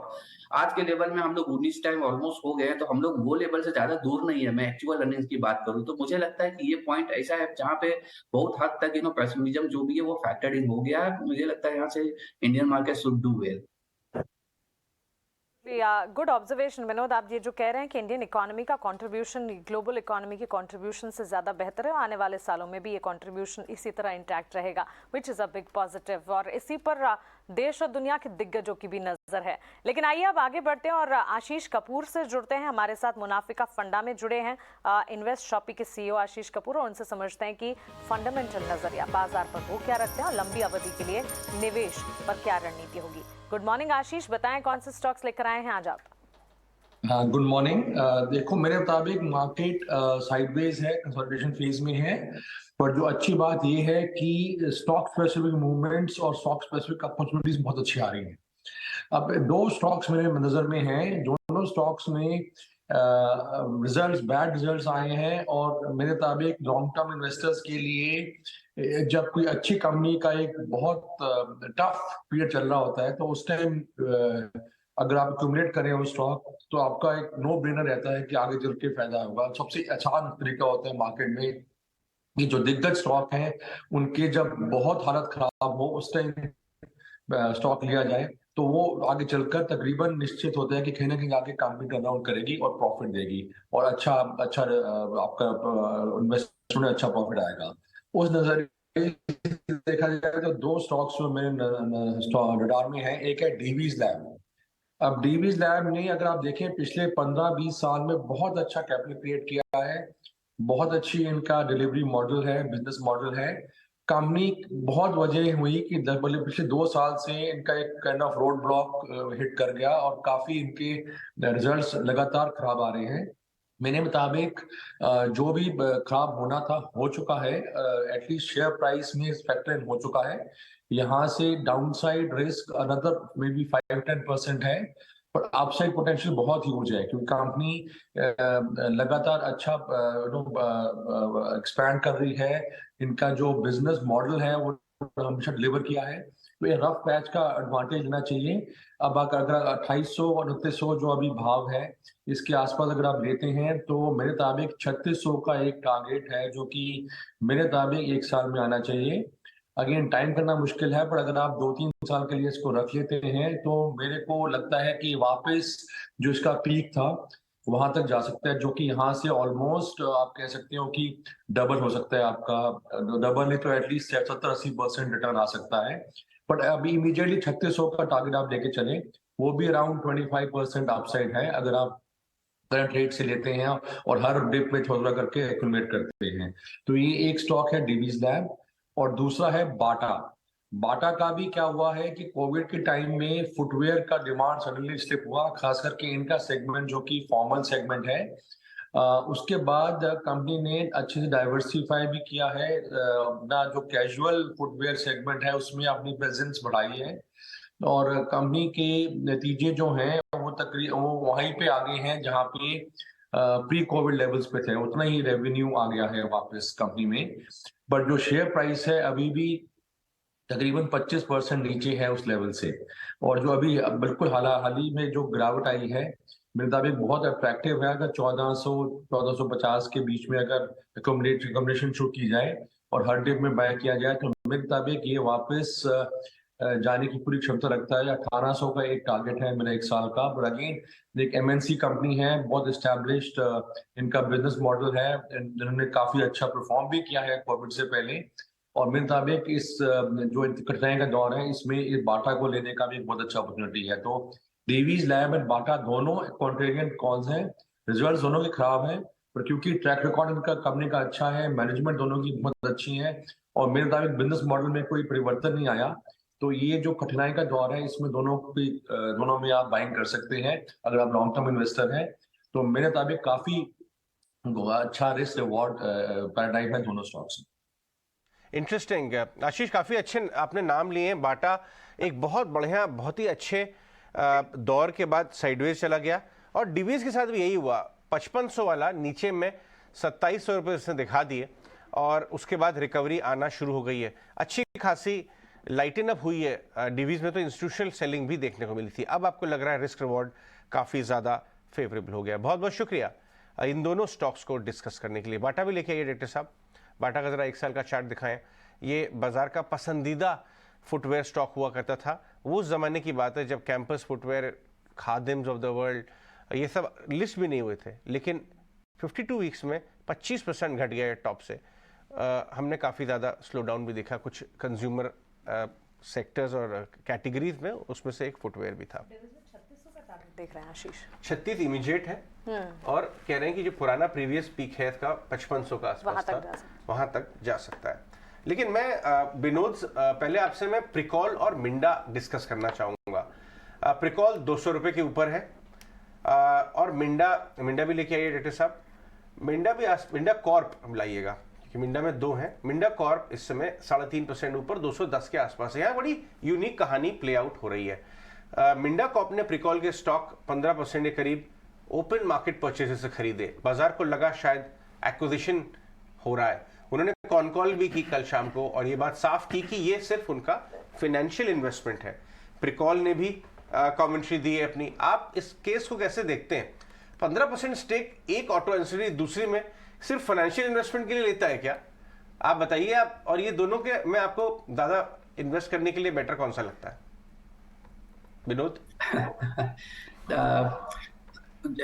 आपको मिंडा कॉर्प की भी अगर कमेंट्री सुने तो वो फाइनेंशियल इन्वेस्टमेंट ही बताता है, लेकिन अगर दोनों की अगर ये कंपनी का प्रोडक्ट प्रोफाइल समझे तो प्रोडक्ट प्रोफाइल में अगर देखे तो मोर और लेस मिलता जुलता प्रोडक्ट प्रोफाइल है जो business I mean definitely Minda Corp को सूट करता है। आई मीन अगर वो ग्रोथ आई मीन इनऑर्गेनिक वे में अगर वो सोचता रहेगा तो इस पे चूंकि वैल्यूएशन में अभी मैं देखा नहीं हूँ, वैल्यूएशन मुझे ज्यादा आइडिया नहीं है, बट मुझे लगता है कि इस पे ज्यादा क्लैरिटी आई मीन आने वाले समय में दिखेगा। बट ओवरऑल मतलब ये जो आप जो बोल रहे हैं कि आई मीन ये क्रिपिंग एक्विजिशन ये सब समथिंग, वो अभी मुझे लगता है कि सिनेरियो तो वही बिल्ड आउट हो रहा है जिस हिसाब से अगर मैं ये चीज को समझूं ओवरऑल। ओके ऑलराइट, तो ये तो प्रिकॉल और मिंडा कॉर्प पर एक बात रही। लेकिन इस बीच एक और इम्पॉर्टेंट इंटरेस्टिंग रिपोर्ट आई क्रिसिल की तरफ से और उन्हें लगता है कि वीट के प्राइसेस में आगे तेजी जारी रह सकती है। इनफैक्ट कुछ दिन पहले हम ये डिस्कस भी कर रहे थे, लास्ट वीक की बात थी अजय, जब वीट प्राइसेस 5 रुपए पर केजी से कम होने की बात कर रहे थे खाद्य मंत्री, सरकार ने की है, सेक्रेटरी कह रहे थे। लेकिन क्रिसिल को आगे लगता है कि वीट सप्लाईज भी छोड़े बाजार में और उसकी वजह से प्राइस घट गए क्योंकि प्राइस सप्लाई बढ़ा दी। करेक्ट, लेकिन इन्फ्लेशन मैनेजमेंट मूव था ये। लेकिन ये सॉफ्ट कमोडिटीज में फिर से एक तेजी आ सकती है, वीट प्राइसेस एटलीस्ट बढ़ सकते हैं, ये तो क्रिसिल को लगता ही है। तो ऐसे में सारा एफएमसीजी क्रिसिल कह रहा है कि एलिवेटेड रहेंगे, यहाँ से घटेंगे नहीं बहुत ज्यादा। ओके, वो ये नहीं कह रहा है कि यहाँ से बढ़ जाएंगे, एलिवेटेड रहेंगे। हाँ ठीक है, तो एफएमसीजी पर यानी वो जो एक इनपुट प्रेशर है वो रहेगा, स्लो डाउन प्रेशर तो है ही है। तो एफएमसीजी एज अ पैक तो होल एक बार इनफैक्ट विनोद से ही डिस्कस करते हैं। विनोद, बहुत ही अपेरेंट सा ट्रेड दिख रहा है कि एफएमसीजी में स्लो डाउन तो है, ये जो रूरल कंजम्पशन है ये हिट है, और अगर इनके लिए कमोडिटी इनकी जो रॉ मटेरियल प्राइजेस हैं जस्ट लाइक वीट या दूसरी सॉफ्ट कमोडिटीज अगर वो एलिवेटेड ही रहती हैं तो ये तो एक ऐसा सेक्टर हो गया जो एक्चुअली परफॉर्म नहीं करेगा, अवॉइडेबल जैसा सेक्टर ही लगने लगेगा। What is your view?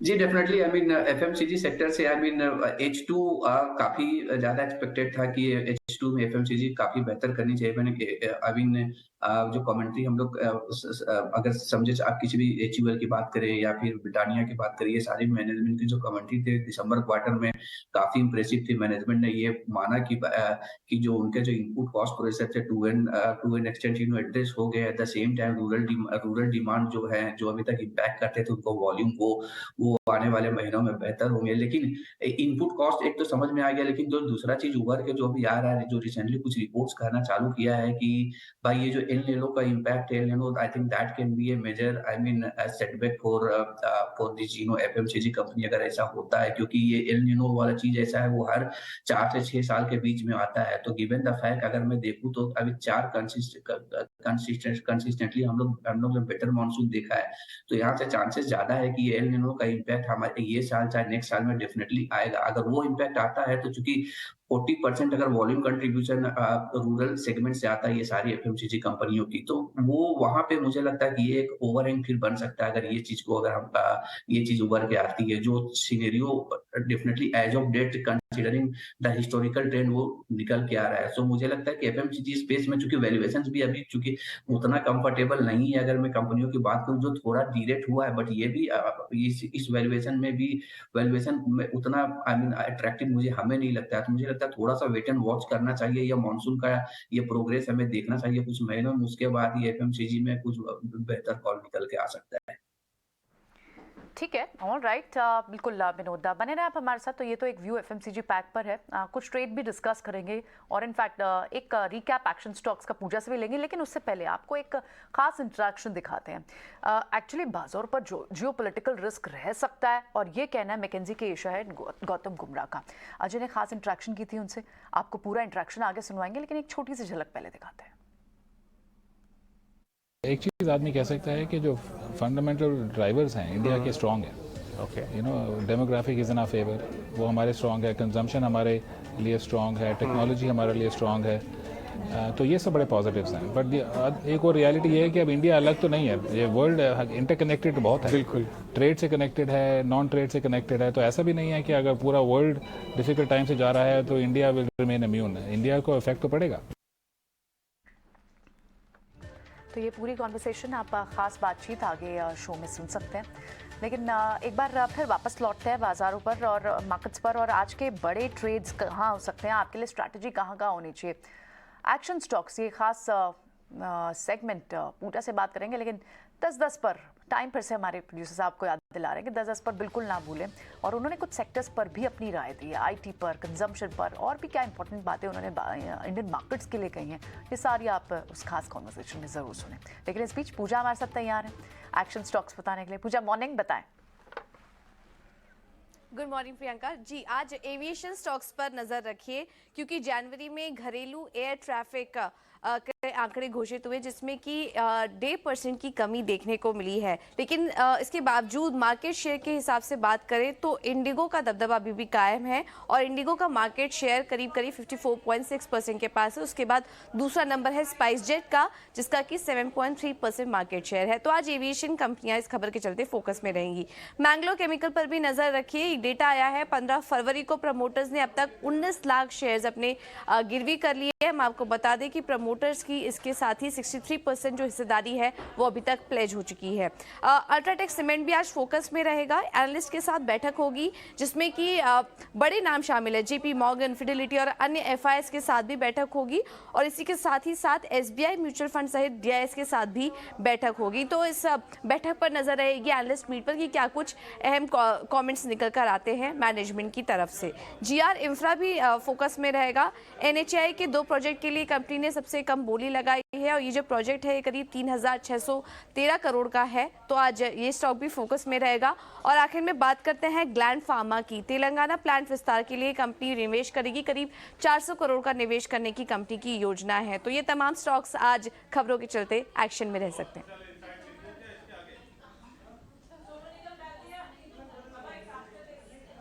अहम खबरें थी जो कि आपको पूजा बता रही थी, लेकिन इस बीच आज हमारे मैनेजिंग एडिटर सुबह सुबह निकुंज शालवे हमारे साथ जुड़े, उनका व्यू पॉइंट इंडेक्स को लेकर और मार्केट को लेकर जो स्टॉक स्पेसिफिक है वो क्या है, एक बार सुन लेते हैं पहले उनको।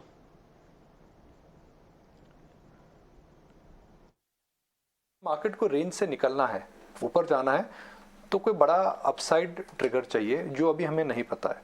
वो कुछ भी हो सकता है, या फिर मार्केट 3, 4, 5 महीना रेंज में रहेगा, एक क्वार्टर की अर्निंग्स और ऐड अप हो जाएंगी, अब FY24 और FY25 की बात करना चालू कर देंगे, मार्केट्स कन्विंस हो जाएगा कि कहीं कहाँ पर स्लो डाउन है, कहाँ पर स्लो डाउन नहीं है, कहाँ पर एनर्जी इम्पैक्ट का असर हुआ है नहीं हुआ है, कहाँ पर कमोडिटी का एडजस्टमेंट है नहीं है। जब वह क्लियर मार्केट को दिखने लग जाएगा तो मुझे लगता है कि अपने आप मार्केट में आपको डायरेक्शन मिल जाएगा। खराब भी हो सकता है अगर मार्केट्स में कन्विंस, अगर डेटा यहाँ से अगर डिटोरिएट होने लगा तो हो सकता है मार्केट नीचे भी आ जाए। मगर मार्केट को इस समय एक प्रकार का या तो समय चाहिए जिससे अर्निंग्स एड अप हो जाए, मार्केट सस्ता लगे 1 क्वार्टर 2 क्वार्टर, या फिर आपको ऐसा कोई ट्रिगर चाहिए जो कि इस मार्केट को ऊपर ले जाए। छोटा ट्रिगर भी मार्केट को ऊपर ले जा सकता है बिकॉज मार्केट लाइट है। और अगर नीचे जाने के लिए बहुत खराब न्यूज़ चाहिए जिससे मार्केट नीचे जाए, बिकॉज अडानी की वजह से मार्केट नहीं गिरा, एफआई सेलिंग की वजह से मार्केट नहीं गिरा, तो मेरा यह मानना है कि नीचे जाने के लिए मार्केट को कोई बहुत बड़ा झटका चाहिए, ऊपर जाने के लिए कोई छोटा सा ट्रिगर चाहिए।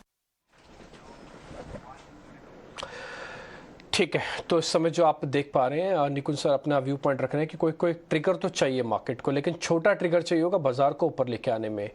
आप सुबह से अजय आपको एक चीज़ बड़ी नोटिस करवा रहे हैं, वो है एडवांस डिक्लाइन रेशियो का चार्ट। हमने थोड़ा उसको और सिंप्लीफाई कर दिया, आपके लिए मार्किंग भी कर दी है बाकायदा उसके अंदर। एक बार मैं अपनी स्क्रीन पर लेके आता हूँ अजय, इसके अंदर आप वैल्यू एडिशन भी कर सकते हैं। अभी जो रेशो है ऑलमोस्ट हम कोविड वाले लेवल्स के आसपास ही पहुंच रहे हैं। अब बात बिल्कुल ठीक थी आपकी, हमने उसको बाकायदा मार्क किया हुआ है। अगर मैं आप पूरा कोविड का सीज़न देखेंगे तो हमने उसको मार्च और अप्रैल दोनों महीना का काउंट किया और इसके अंदर जो एवरेज आता है वो 0.5255 के अराउंड है। और अभी हमारी करंट पोजीशन यहाँ पे आके जो रुक रही है करीब करीब 0.7273 के आसपास। तो बिप्स के हिसाब से 0.20 का ही फ़र्क है, अभी इससे कुछ ज़्यादा बड़ा फ़र्क नहीं है। तो करंट रेशो ये है और ये एडवांस डिक्लाइन का रेशो है जो अभी आप कोविड के हिसाब से देख पा रहे हैं। ये हमने बाकायदा मार्क कर रखा है, this is advance decline ratio Nifty 50 और उसके बाद अभी का एक करंट पोजीशन ये और कोविड की पोजीशन से है। अजय आप इसमें कुछ ऐड करना चाहते हैं? ये बात मैं ये कहना चाहूँगा कि इससे एक बात तय होती है, सवाल दो उठते हैं कि क्या हम बॉटम के करीब हैं या हम यहाँ से और गिर सकते हैं। मेरा ये व्यू है कि हम पीक पेसिमिज्म की तरफ बढ़ रहे हैं। जो पीक पेसिमिज्म होता है वो अक्सर बॉटम में करीब होता है।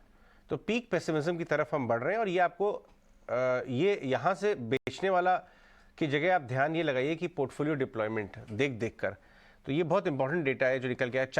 4 महीने से एडवांस डिक्लाइन ख़राब होता जा रहा है और हम 0.7 पे आ गए। पिछली बार कोविड पीक जो था वो 0.56 था। तो यहाँ से अब आप खुद अंदाज़ा लगा लीजिए कि आपको क्या करना चाहिए। लेकिन शॉर्ट टर्म में ये इन्वेस्टर्स के लिए बहुत इंपॉर्टेंट है। शॉर्ट टर्म में कुछ स्टॉक्स के ऊपर नज़र रखना ज़रूरी है और उसमें से एक इंफ्रा स्टॉक जो मेरे रेडार पे है वो है GR इंफ्रा। डायरेक्टर साहब लेके आइए GR इंफ्रा। 3600 करोड़ के 2 ऑर्डर्स के लिए L1 बिडर है। आपने देखा होगा GR इंफ्रा को ज़बरदस्त तरीके से ऑर्डर फ्लोज आ रहे थे। पिछले महीने भी हम कंपनी से बात कर रहे थे यहीं शो पे। आज 4% ऊपर GR इंफ्रा दिखा रहा है। वैशाली है हमारे साथ। वैशाली तरह GR इंफ्रा के चार्ट को देख के बताइए, 1200 रुपये के आसपास पहुँच गया है। चलिए ओके, एक बार कुछ से समझ लेते हैं, फिर कुछ FNO स्टॉक्स चंदन से डिस्कस करेंगे। कुछ GR इंफ्रा के चार्ट को देख के बताएं। जी हाँ अजय, उसके पहले thank you so much for recognising and highlighting जो कॉल्स दिए और उस रिकग्निशन के लिए थैंक यू सो मच। बिल्कुल देखिए GR इंफ्रा काफी समय से हम डिस्कस करते आए हैं। यहाँ पे एक बैंड में ट्रेडिंग हो रही है। हालांकि मैं कहूँगा बायस थोड़ा सा नेगेटिव टर्न हुआ है फिलहाल ऑफ लेट, लेकिन जहां तक ये 1110 के लेवल्स हैं इनको मेंटेन करके चलते हैं तब तक आप इसमें बिल्कुल बाइंग कर सकते हैं। मोमेंटम लौटते हुए हमें इसमें थोड़ा सा दिख रहा है। थोड़ा सा कॉशियस ट्रेड रहेगा। 1110 ये मेरा स्टॉप लॉस रहेगा अगर मैं यहाँ फ्रेश एंट्री लेता हूं तो। ऊपरी स्तरों पे 1250 जो इसका 200 DMA है ये as a first target act करेगा और उसके ऊपर 1350 के जो लेवल्स हैं ये आपके लिए as a second target act करेंगे। ठीक है, आगे बढ़ते हैं। चंदन तिवारी भी हमारे साथ जुड़ चुके हैं। चंदन, ये टाटा मोटर्स में इस समय कैसे ट्रेड करें? टाटा मोटर्स बहुत मजबूती दिखा रहा है, इस भाव पे लेना चाहिए? जी नमस्कार। देखिए मेरे हिसाब से टाटा मोटर्स जो एक डल काउंटर रहता था यहाँ पे कहीं ना कहीं अब स्ट्रेंथ वापस लौटेगी और अच्छी बात यह है कि इस बाजार में सिलेक्टिव ऑटो स्टॉक्स अच्छा कर रहे हैं। टेक्निकली मैं देखूं तो लगभग पिछले 8-10 दिनों से ये एक रेंज में कंसोलिडेट हो रहा है और उस रेंज का मल्टीपल सपोर्ट आ रहा है आपका लगभग 430-35 के आसपास। सो मेरे हिसाब से ये काउंटर अब एक बड़ी तेजी के लिए तैयार हो रहा है। हालांकि टाटा मोटर्स के लिए बड़ी तेजी वर्ड यूज करना सफिशिएंट नहीं है क्योंकि मोमेंटम फिजल आउट हो जाता है। But as of now setup तो यही बता रहा है कि सबसे पहले हम 460 जाएंगे और 460 जाता है तो 500 तक के लेवल भी बनेंगे। तो trading as well as investment दोनों तरीके से हमें ये काउंटर अब अच्छा लग रहा है। 430 के सपोर्ट से 460 और 500 तक के पोजिशनल टारगेट भी आप यहाँ पे लगा सकते हैं। ठीक है, तो 460 पहला और 500 तक के लेवल्स भी रूल आउट नहीं किए जा सकते, चंदन का ये मानना है। और 380 से जो हम एक मूव देख रहे हैं टाटा मोटर्स में, वो अब आप पिछले 6 to 7-8 वीक्स में आपने देखा है कि वो मूव बरकरार भी है। तो टाटा मोटर्स पर नजर जरूर रखें। लेकिन अभी फिलहाल बाजार खुलने में जब 15-20 सेकंड्स रह गए हैं तो क्यों हमें जो SGX निफ्टी इंडिकेट कर रहा था उसके हिसाब से तो आप एक पॉजिटिव ओपनिंग कर सकते हैं। आप लगभग 60 पॉइंट तेजी के साथ खुल सकते हैं निफ्टी पर। देखना होगा कि सेटल कहाँ होता है। और बैंक निफ्टी अभी तो फिलहाल आपको हरे निशान में खुलता हुआ दिखाई दे रहा है, लेकिन पिछले 2-3 दिन से जो ट्रेंड दिख रहा है कि आप खुलने के बाद से ही कुछ सस्टेन नहीं कर पाते मूव और इनफैक्ट फ्रिजल आउट होते हैं वो गेंस पे और आप दबाव देखते हैं बाजार पर। तो आज देखना होगा कि कौन से स्पेसेस से मूव आती है और बाजार में क्या हम क्रूशियल लेवल्स को होल्ड कर पाते हैं। अभी तो आप 17,900 के ऊपर ट्रेड कर रहे हैं, खुले हैं आप 17,800 जो एक बड़ा सपोर्ट है उससे ऊपर खुलते हुए 17,900 के पास कल के लेवल से, यानी लगभग 40 पॉइंट्स ऊपर खुल के। और बैंक निफ्टी में भी आप फ्लैट टू पॉजिटिव रुझान इस वक्त देख रहे हैं। जो बड़ी मूव्स निफ्टी पर आपको दिख रही है वो आपको पावर स्पेस से कल भी दिख रही थी। NTPC, पावर ग्रिड, कोल इंडिया, इन स्पेसेस में मूव थी और आप आज यहाँ पर मूव देख रहे हैं। इंश्योरेंस स्पेस दूसरा स्पेस जहाँ पर आपको मूव दिख रही है। हालांकि जितने भी काउंटर्स खुले हैं 1%, 1% से ज्यादा तेजी किसी भी स्टॉक में नहीं है। तो माइनर माइनस स्ट्रेंथ के साथ ही बाजार में सेक्टर्स और स्टॉक्स में मूव दिख रही है आपको। इसके अलावा आपको स्टील पैक से JSW स्टील जैसे काउंटर्स दिख रहे हैं। एनर्जी पैक से ONGC में भी आपको आज आधे % की तेजी दिख रही है। टाटा स्टील में तेजी, JSW स्टील में तेजी, मेटल पैक से ये दो काउंटर्स इनिशियल फर्स्ट 10 काउंटर्स में दिख रहे हैं। रिलायंस आपको आधे % तेजी के साथ दिखाई दे रहा है। और आप फिर से IT पैक की बिगीज में इन्फोसिस को देख रहे हैं जहां पर मूव है, और साथ ही TCS में आधे % की तेजी है। टेक महिंद्रा आज भी आपको तेज दिखाई दे रहा है, तो देखना होगा कि IT पैक जो अब तक सस्टेन भी कर रहा है मूव्स को, आज भी सस्टेन करता नहीं। लेकिन बैंक निफ्टी लाल निशान में जरूर स्लिप हुआ है, और जो बड़ी गिरावट आपको देखने को मिली है, जिन्होंने कॉन्ट्रैक्ट किया है बैंक्स में, उसमें आपको एक्सिस बैंक में आधी % की गिरावट दिख रही है। फेडरल बैंक वीक दिख रहा है, HDFC बैंक वीक है, बंधन बैंक, RBL बैंक जैसे बैंक वीक है, Kotak Mahindra bank, state bank, PNB ये अभी फिलहाल एटलीस्ट गिरे नहीं है, लेकिन वीकनेस तो दिख रही है बैंक्स में। पुल बैक अटेम्प्ट होता है बैंक्स में या नहीं, इससे देखना होगा। या फिर जो निफ्टी के काउंटर्स है, निफ्टी में रिलायंस से स्ट्रेंथ है, इसलिए निफ्टी अभी फिर भी आपको हरे निशान में बने हुए दिख रहा है। IT में आपको एक स्ट्रेंथ दिख रही है, मेटल्स इस वक्त आपको थोड़ी सी स्ट्रेंथ के साथ काम करते हुए दिखाई दे रहे हैं, इसलिए Nifty is looking little better than bank Nifty. लेकिन मिड कैप में भी एक बार क्विकली मूव देख लेते हैं कि वहाँ किस तरह की मूव्स है, क्योंकि पिछले कितने दिनों से ये ट्रेंड था कि lower end of the range पर जाकर बाजार में पुल बैक अटेम्प्ट होता था, और आप फिर से एक 2-3 दिन के ट्रेड के बाद फिर से स्लगिशनेस देखते थे। वही मूव दिखेंगी, बहुत ही चॉपी ट्रेड लगातार दिख रहे थे, और आज भी आप देखें तो उस तरह का ट्रेड क्या होगा इसे आगे फर्दर डे में देखेंगे। लेकिन मिड कैप स्पेस में डिलीवरी में आपको बाइंग दिख रही है। वरुण बेवरेजेस आपको फिर से तेज दिख रहा है। इनफैक्ट ये न्यू एज स्टॉक्स में डिलीवरी, PB फिनटेक, इनमें मूव सस्टेन कर रहे हैं पिछले कई दिनों से। गैस काउंटर्स आज भी आपको तेज दिखाई दे रहे हैं, और उस हेल्थ काउंटर्स में, मैक्स हेल्थ केयर जैसे काउंटर्स में मूव दिख रही है। ऑटो एंसिलरी पैक भी कई दिनों से अच्छी खासी मूव दिख रहा है, उसमें सोना कॉन्स्टार तो अभी फिलहाल दिख भी रहा है जहां पर मूव्स है। सो ओवरऑल बाजार में अभी जो जिन SGX निफ्टी जिन लेवल्स के पास खुला था, वो थोड़े थोड़े गेंस अभी रोट होते हुए दिखाई दे रहे हैं। आप 17,860 के पास आ गए हैं, और बैंक निफ्टी में 100 अंकों से ज्यादा की गिरावट दिख रही है। अब डिम्पी के पास चलते हैं, डिम्पी सिलसिले को आगे बढ़ाएंगे। चंदन गुड मॉर्निंग, एक बार जरा आप अपना इंडेक्स पे व्यू देंगे ओपनिंग के बाद। इंडेक्स की बात करें तो वापस हम एक दायरे में फंसे हुए हैं। बैंक निफ्टी जरूर वीक है, बट निफ्टी कहीं ना कहीं एक बड़ी रेंज में है। कंसर्न यह है कि 3-4 दिन पहले इसने एक फॉलिंग ट्रेंड लाइन का ब्रेकआउट दिया था, बट अच्छी चीज यह है कि उस ब्रेकआउट देके और वापस उसको रीटेस्ट करने के लिए तैयार हो रहा है। तो अगेन हम बड़े रेंज में है, 17,777, 17,650 नीचे में सपोर्ट, 18,035, 18,118 ऊपर में रेजिस्टेंस। तो मेरा ऐसा मानना है कि इस बड़े दायरे में ट्रेड करेगा। एक तरफ बैंक निफ्टी परेशान करेगा, तो दूसरी तरफ सेलेक्टिव IT काउंटर बाजार को सपोर्ट करेंगे।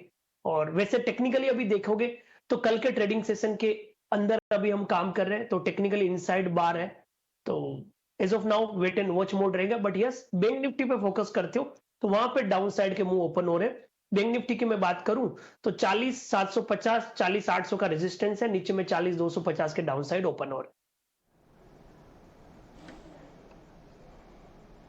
ठीक है, आज दो स्टील कंपनी शुरुआत में तेज है, एक JSW स्टील और दूसरी टाटा स्टील। खुश आपका रिकमेंडेशन इन दोनों स्टील कंपनीज पे? जी हाँ, देखिए मेटल्स अटेम्प्ट डेफिनेटली कर रहे हैं एक अपस्विंग का। अगर मैं देखूं तो JSW स्टील में अच्छा खासा हमने एक मूव देखा है, पिछले 2 दिनों से ही अपने 20 डे मूविंग एवरेज के ऊपर सस्टेन भी कर पा रहा है। Then it's not a bad idea, अगर आप ऐसे मार्केट में कोई लॉन्ग ट्रेड ढूंढ रहे हो तो JSW steel is a good stock to be long in. यहाँ पे आपका रिस्क रिवॉर्ड रेशियो भी काफी फेवरेबल है। 722 जो इसका 20 EMA है, वहीं पे अपना स्टॉप लॉस लगाएं। पहला टारगेट आपके लिए 740 का निकल के आएगा, दूसरा टारगेट जो है ये 755 का। जहां तक टाटा स्टील की बात है, अगर मैं देखूं तो एक सिमिलर अपमूव इसमें देखने हमें मिला है। इट इज शार्पर, बट थोड़ा सा कंसर्न ये है कि अपने एवरेजेस के नीचे ट्रेड कर रहा है। तो मैं कहूंगा कि अगर आपको दोनों में से एक पिक करना हो तो JSW स्टील के साथ रहें, that seems to be stronger on the charts. Okay, JSW steel पर आपको मूव दिखती है। NMDC में भी इस वक्त अच्छी खासी प्राइस मूवमेंट है। ये अब एक्स स्टील बिजनेस है, और ये फिलहाल अभी 2.5% तेजी के साथ चल रहा है। NMDC पर क्या व्यू रहेगा चंदन, वेरी क्विकली?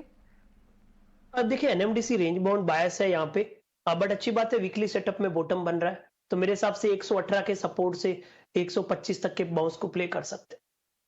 ऑलराइट, केवल कुछ स्टॉक्स आपको क्या फाइनेंस में पसंद आएंगे, at least gold finances, Muthoot finance जैसे? डेफिनेटली देख लेते हैं। मुथूट फाइनेंस का जो चार्ट है वो वीकली टाइम फ्रेम पे अभी भी स्ट्रांग है, थोड़ा सस्टेन करने की कोशिश कर रहा है सपोर्ट के पास 990 के लेवल के आसपास जो अभी चल रहा है। अगर ये 1000 का साइकोलॉजिकल लेवल है उसको अगर क्रॉस कर लेता है तो डेफिनेटली ये 1080 और 1100 तक हम इसको अगले 1 से 2 महीने में देख सकते हैं। मुथूट फाइनेंस डेफिनेटली हमें बाय के रडार पे रखना चाहिए।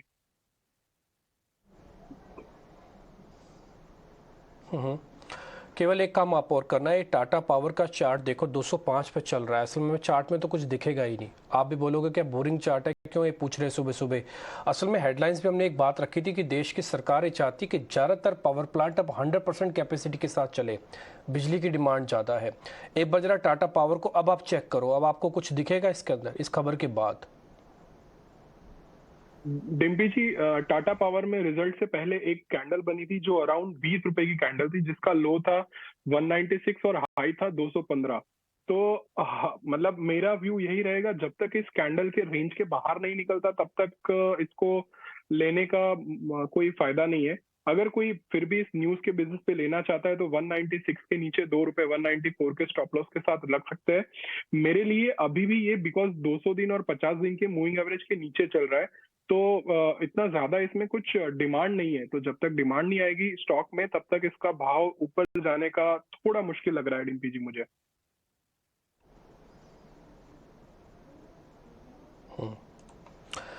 एक दो शेयर और भी देखे जा सकते हैं, जैसे जोमेटो। ये नंबर से ठीक पहले ठीक था, उसके बाद जब नंबर्स आए शेयर टूट गया, वापस से 50 के नीचे चला गया, लेकिन आज का भाव 55 रुपये अब वापस आपको दिख रहा होगा स्क्रीन पर। खुश क्या जोमेटो अपना बेस तो बना चुका है ना। मान लीजिए आगे कोई और छोटी मोटी नेगेटिव खबर आ गई, मान लीजिए खुदा न खास्ता आ जाए, तो ये ज़्यादा नहीं जाएगा, वही 48 वाला बेस पक्के वाला है। जी हाँ डिम्पी, लेकिन देखिए अभी भी इन स्टॉक्स में कॉन्फिडेंस नहीं आता है। लास्ट टाइम जब स्टॉक ने अपने 50 डे मूविंग एवरेज को क्रॉस किया था बहुत ज्यादा समय होल्ड नहीं कर पाया था।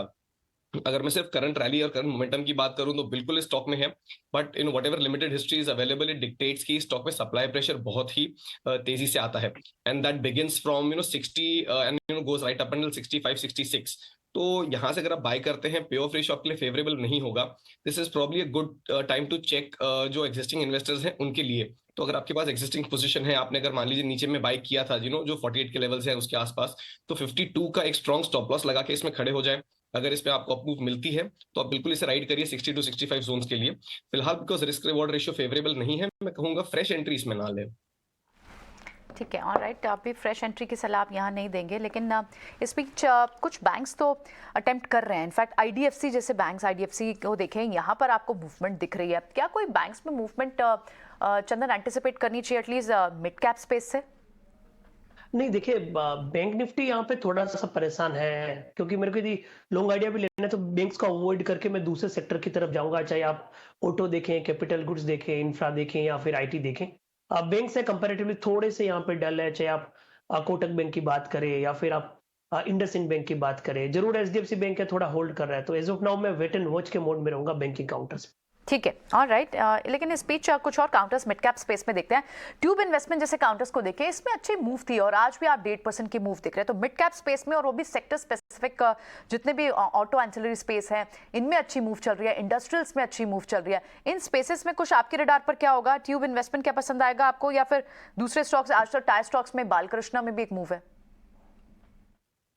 जी देखिए, ट्यूब इन्वेस्टमेंट्स पर्टिकुलरली बहुत ज्यादा फेवरेबल यहाँ पे नहीं लग रहा है, बिकॉज देखिए आज का इसका जो मूव है ये अच्छा है, and also this is like a follow up move जो कल इसमें आया था। उसके बाद स्टॉक ने इतनी बड़ी फॉल के बाद जो 3000 के लेवल से गिरना शुरू हुआ था, अपने 200 डे मूविंग एवरेज के पास सपोर्ट लिया है और वहां से रिबाउंड कर रहा है। तो मेरे हिसाब से यहाँ पे थोड़ा सा वेट एंड वॉच करें। It's okay if you let go of another 50-60 points, 25-60 के आसपास इसका 20 EMA बन रहा है। उसके ऊपर निकलेगा तब हम परहैप्स कंसिडर करेंगे। फिलहाल ये एक टेक्निकल बाउंस है, सो मेरे हिसाब से इसको आप फिलहाल अवॉइड करके चल सकते हैं। जहां तक टायर स्टॉक्स की बात है, बिल्कुल we have seen a lot of momentum in a lot of the stocks. तो इनमें अगर आप लेना चाहें, Apollo Tyres looks good, and the good thing is कि अच्छी मूव के बाद इसमें हम एक पॉजिटिव बायस के साथ कंसोलिडेशन देखने मिल रहा है, व्हिच सजेस्ट कि यहाँ से ही अपने अगले जो अपमूव है उसके लिए रेडी हो रहा है। ट्रेडिंग के लिहाज से अगर आप लें तो 342 या 340 कर लीजिए आप राउंड ऑफ। इस टारगेट के लिए, इस पहले टारगेट के लिए से बाय करें। सेकंड टारगेट आपका 350 रहेगा, और स्टॉप लॉस जो है यहाँ पे वो भी करीब 325 के जोन्स के पास निकल के आ रहे हैं। तो रिस्क रिवॉर्ड रेशियो काफी फेवरेबल है ऑन दिस वन।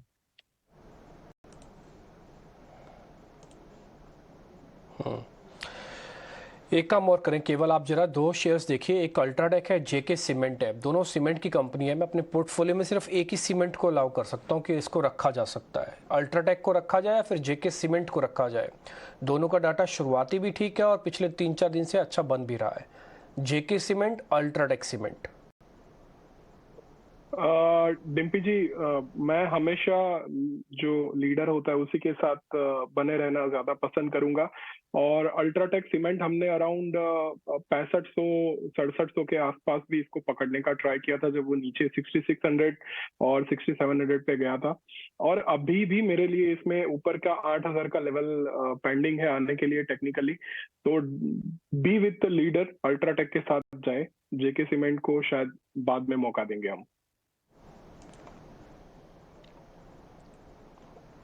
ठीक है, कल गुजरात गैस का काफ़ी शानदार बंद हुआ। उसने इस करंट मंथ के अंदर तो शॉर्ट कवरिंग दिखाई और अगले महीने के अंदर ताज़ा पोजीशंस बनाई हैं। इससे स्पार्क क्या हुआ कि ज़्यादातर गैस वाली कंपनियां फिर से थोड़ा ठीक होने लग रही हैं। खासकर आईजीएल आप देखेंगे तो आज 1 से 1.5% ऊपर है। शुरुआती एक बार आईजीएल को आप दिखाइए। गुजरात गैस की वजह से ज़्यादातर कंपनीज को थोड़ा मूड और माहौल भी सुधरता हुआ दिख रहा है। चंदन सर, एक बार जरा आप आईजीएल इंद्रप्रस्था गैस को देखेंगे क्या? आज ये शुरुआत में 2% ऊपर हो गया है। बिल्कुल डिम्पी जी, आईजीएल काफी अच्छा लग रहा है और इनफैक्ट जो सेटअप बन रहा है वो इंडिकेट कर रहा है कि मौजूदा लेवल से अपमूव बनना चाहिए। और आईजीएल की खासियत ये है कि मुंह दिखाता है, फिर हल्का सा डिप देता है, फिर वापस मुंह दिखाता है। तो ऐसा लगभग 7-8 दिन पहले हुआ था। 445 का हाई बनाया, वहां से 422 करेक्ट हुआ, वापस आज ब्रेकआउट दे रहा है। तो कहीं ना कहीं मौजूदा लेवल से मुंह बनना चाहिए। 435 के सपोर्ट से 460-465 तक के स्विंग बन सकते हैं। ठीक है, ऑटो एंसिलरी स्पेस की हम बात कर रहे थे। इसमें ल्यूमिक्स ऑटो आज भी 4% मूव के साथ है। ये अच्छा खासा चल भी चुका है ल्यूमिक्स। कल जब इसमें एक न्यूज़ आई, इन्होंने एक्विजिशन किया, उसके बाद से बड़ी मूव कल आई और आज भी फॉलो अप बाइंग आ रही है। अभी भी कितनी स्ट्रेंथ और दिखती है केवल अगर यहाँ से एंट्री पॉइंट ढूंढना हो ल्यूमिक्स पे? बिल्कुल, एक बार मैं वीकली चार्ट भी देख लेता हूँ तो थोड़ा ज्यादा पता चल जाएगा। Just a minute.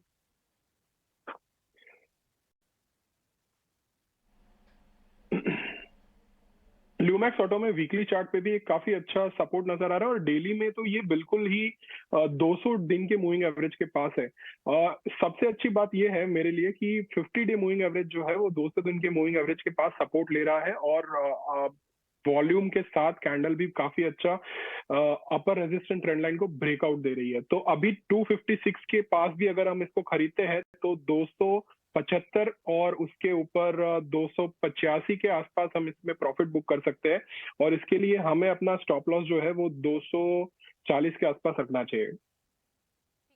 ओके, तो ये ल्यूमिक्स पर एक स्टॉप लॉस के साथ आप काम कर सकते हैं। कुछ फिनेंस काउंटर्स में हम देख रहे हैं कि वहाँ पर इनफैक्ट अब HDFC में भी आपको थोड़ी सी बढ़त तो दिख रही है। बैंक्स और फाइनेंस से इनफैक्ट एक रिकवरी तो अटेम्प्ट होती हुई दिख रही है। अब आपको कुछ और काउंटर्स जो यहाँ पर जिनमें मूव दिख रही है, क्योंकि अब बैंक निफ्टी पर सिर्फ 80 पॉइंट्स की ही गिरावट रह गई है। तो बैंक्स जहाँ से रिकवर जो हो रहे हैं उसमें जो रिकवरी अटेम्प्ट की है पिछले कुछ मिनटों में, उनमें आपको HDFC बैंक ने भी रिकवर हुआ है, HDFC लिमिटेड रिकवर हुआ है, फेडरल बैंक, PNB, SBI वो सारे बैंक भी रिकवर हुए हैं। इंडसइंड बैंक पर अभी थोड़ा प्रेशर है और इनफैक्ट फ्लैट टू नेगेटिव रुझान है। तो बैंक्स अटेम्प्ट तो कर रहे हैं, यहाँ पर देखना होगा लेकिन क्या आगे बड़ी मूव भी बैंक से पॉसिबल है या फिर निफ्टी के कुछ स्पेसेस पर नजर डालनी चाहिए, जैसे रिलायंस इनिशियली जो हमें तेजी दिखा रहा था, अभी फिलहाल रिलायंस का चार्ट आप उन्हीं लेवल्स के आसपास है, आधे % के ऊपर। क्या कुछ रिलायंस में आज तेजी के मौके ढूंढने चाहिए? स्ट्रेंथ क्या निफ्टी पर रिलायंस से आ सकती है? क्योंकि देखिए अच्छा खासा हमने इसमें जो अपमूव देखा था उसके बाद पिछले 3 दिनों से जरा सा स्लगिश रहा है, लेकिन वो भी अपने जो क्रिटिकल सपोर्ट जोन है, 2400 उसके आसपास है, उसके ऊपर ही ट्रेड किया है, उसके नीचे स्लाइड हुआ नहीं है। सो मेरे हिसाब से यहाँ पे आप एक लॉन्ग ट्रेड अटेम्प्ट कर सकते हैं। हो सकता है कि आपको आज बहुत बड़ा अपमूव ना मिले, लेकिन पोजिशनली अगर इसे होल्ड करेंगे तो यहाँ पे आप 2470 के फर्स्ट टारगेट के लिए इसे प्ले कर सकते हैं। सेकंड टारगेट यहाँ पे 2550 का निकल के आ रहा है। फॉर अ फ्रेश एंट्री जो मेरा स्टॉप लॉस है वो आ रहा है करीब 2380, जो इसके सपोर्ट जोन्स रहे हैं हिस्टोरिकली उनके आसपास। तो ट्रेंड मुझे यहाँ पे ऊपर का लग रहा है। ऑलरेडी हमने एक हल्का सा डिप आते हुए देखा है पिछले 3 सेशंस में, तो एक अच्छी एंट्री पॉइंट भी बन रही है। चंदन, ITC में क्या बड़ा मूव हो चुका है या 385, 380, 75 में दोबारा एक बार एंट्री करनी चाहिए, क्योंकि एक साल में दुनिया भर के बावजूद बाजार में कुछ हुआ हो, 180 वाला 380 पे मिल रहा है। बिल्कुल, काफी अच्छा मूवमेंट यहाँ पे आईटीसी में देखने को मिला है, और जितने भी इस पे मीन बने थे ना, उसने पूरा अच्छे से जवाब दिया है। और यही होता है बाजार में, जब स्टॉक कंसोलिडेट होता है और जब निकलता है तो उतना ही बड़ा ब्रेकआउट होता है। मेरे हिसाब से अभी तक मोमेंटम खत्म नहीं हुआ है, क्योंकि बहुत स्ट्रेंथ है, और इस मार्केट में जहाँ स्ट्रेंथ है वही कंटिन्यू रहेगी। इस साल लगभग यानी कि इस 1.5 महीने में 16% का अप है, और पिछले साल भी बड़ा मूवमेंट बना था। आप देखो कि बजट के दिन एक इसने डिप बनाया था 330 के आसपास, उसके बाद रनअप देख के 388, 387 तक के हाई बनाए। तो अभी एक कहीं ना कहीं पोल एंड फ्लैग जैसा पैटर्न बन रहा है, असेंडिंग ट्रायंगल के भी सिनारियो आप देख सकते हो। तो कंसोलिडेट हो रहा है, हल्का सा यहाँ पे फॉलोअप होते ही 400, 420 तक के लिए तैयार हो रहा है। तो लॉन्ग पोजीशन है या बनानी है तो आप बने रह सकते हो। 375, 376 का सपोर्ट रखना पड़ेगा, 400, 420 के अपसाइड के टारगेट ओपन होंगे। कमजोरी है आज कोटक, रिकवर हो रहे हैं एक्चुअली। जो सुबह जिन लेवल्स के पास खुले वहां से थोड़ी सी तो रिकवरी आपको लार्ज लेके कैप बैंक से दिख रही है। वेल, इसको बहुत ज़्यादा रिकवरी तो नहीं कहेंगे, अभी भी नीचे ही है। Kotak bank, axis bank, ICICI bank, ये तीनों को लेके आइए, प्राइवेट सेक्टर बैंक। क्या ये रिकवरी के कैंडिडेट्स हैं? कोटक तो नीचे से हुआ है रिकवर, बिल्कुल। आईसीआईसीआई, एक्सिस लेके आइए। एक्सिस बैंक बहुत ज़्यादा रिकवर नहीं हुआ। और दूसरे बड़े बैंक ये तो बिल्कुल नहीं हुआ, तो डेज लो पे। प्राइवेट बैंक्स में मौका है या अभी टच ना करें? खुश आप प्राइवेट बैंक में कहाँ पे सौदा ढूंढेंगे? क्योंकि बाजार ठीक ठाक घटा हुआ है, बैंकिंग भी काफ़ी घट गई है। अच्छा देखिए, बैंकिंग में मैं जनरली काफी बुलिश रहा हूं, लेकिन अब जिस तरीके का इसमें हम फॉल आते हुए देख रहे हैं, and the follow through selling pressure जो बन रहा है, ये कहीं ना कहीं इसका स्ट्रक्चर खराब कर रहा है। तो मेरे हिसाब से अगर आप यहाँ पे कहीं बाइंग देखना चाहें तो चार्ट वाइज अगर आप देखें तो सबसे स्ट्रॉन्ग प्राइवेट बैंक्स में एचडीएफसी बैंक ही दिख रहा है। It is still managing to hold just above its 50 EMA, 20 EMA के नीचे स्लिप हुआ है, लेकिन मैं कहूँगा बहुत ज्यादा स्ट्रक्चरल डैमेज यहाँ नहीं हुआ। इसके मुकाबले अगर आप आईसीआईसीआई बैंक देखें या कोटक देखें, इनमें रिकवरी अटेम्प्ट होती हुई नहीं दिख रही है, और जो हो भी रही है वो फिजल आउट हो रही है। तो मेरे हिसाब से अगर आप प्राइवेट स्पेस में कुछ ढूंढ रहे हो, then HDFC looks like a very strong candidate to be with right now.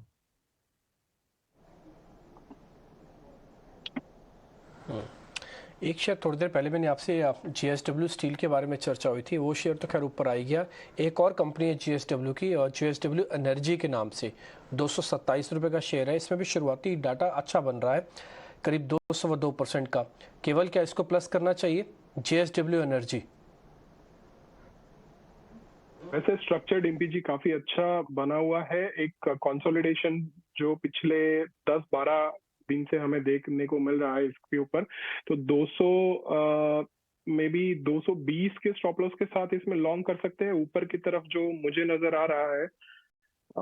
अगर हम इसको शॉर्ट टर्म इंट्राडे या फिर 3-4 दिन के लिए, क्योंकि ये मंथली एक्सपायरी भी आने वाली है, तो पता नहीं क्या होगा आगे। 250 तक के लेवल के लिए डेफिनेटली हम इसको ले सकते हैं with the stop loss of 220 के आसपास। ठीक है, विनोद जी भी हमारे साथ होंगे। विनोद जी, एक सवाल आपसे ये है कि अडानी ग्रुप के शेयर्स में जिस तरह की पिटाई हो चुकी है, अब तो समय भी हो गया ना सर। चलिए, पहले हम ये सोचते थे कि नहीं अभी थोड़ा सेटल हो जाने देते हैं, अब तो समय भी हो गया सर, ऑलमोस्ट 1 महीना होने को आ रहा है। क्या अब वापस आप इसको वॉच करोगे? वैल्यूएशन से करोगे, गिरावट से करोगे, खबरों से करोगे, कैसे करोगे इसको वॉच? मान लीजिए किसी को अडानी ग्रुप के शेयर्स का एनालिसिस करना है, तो क्या देखे इसमें?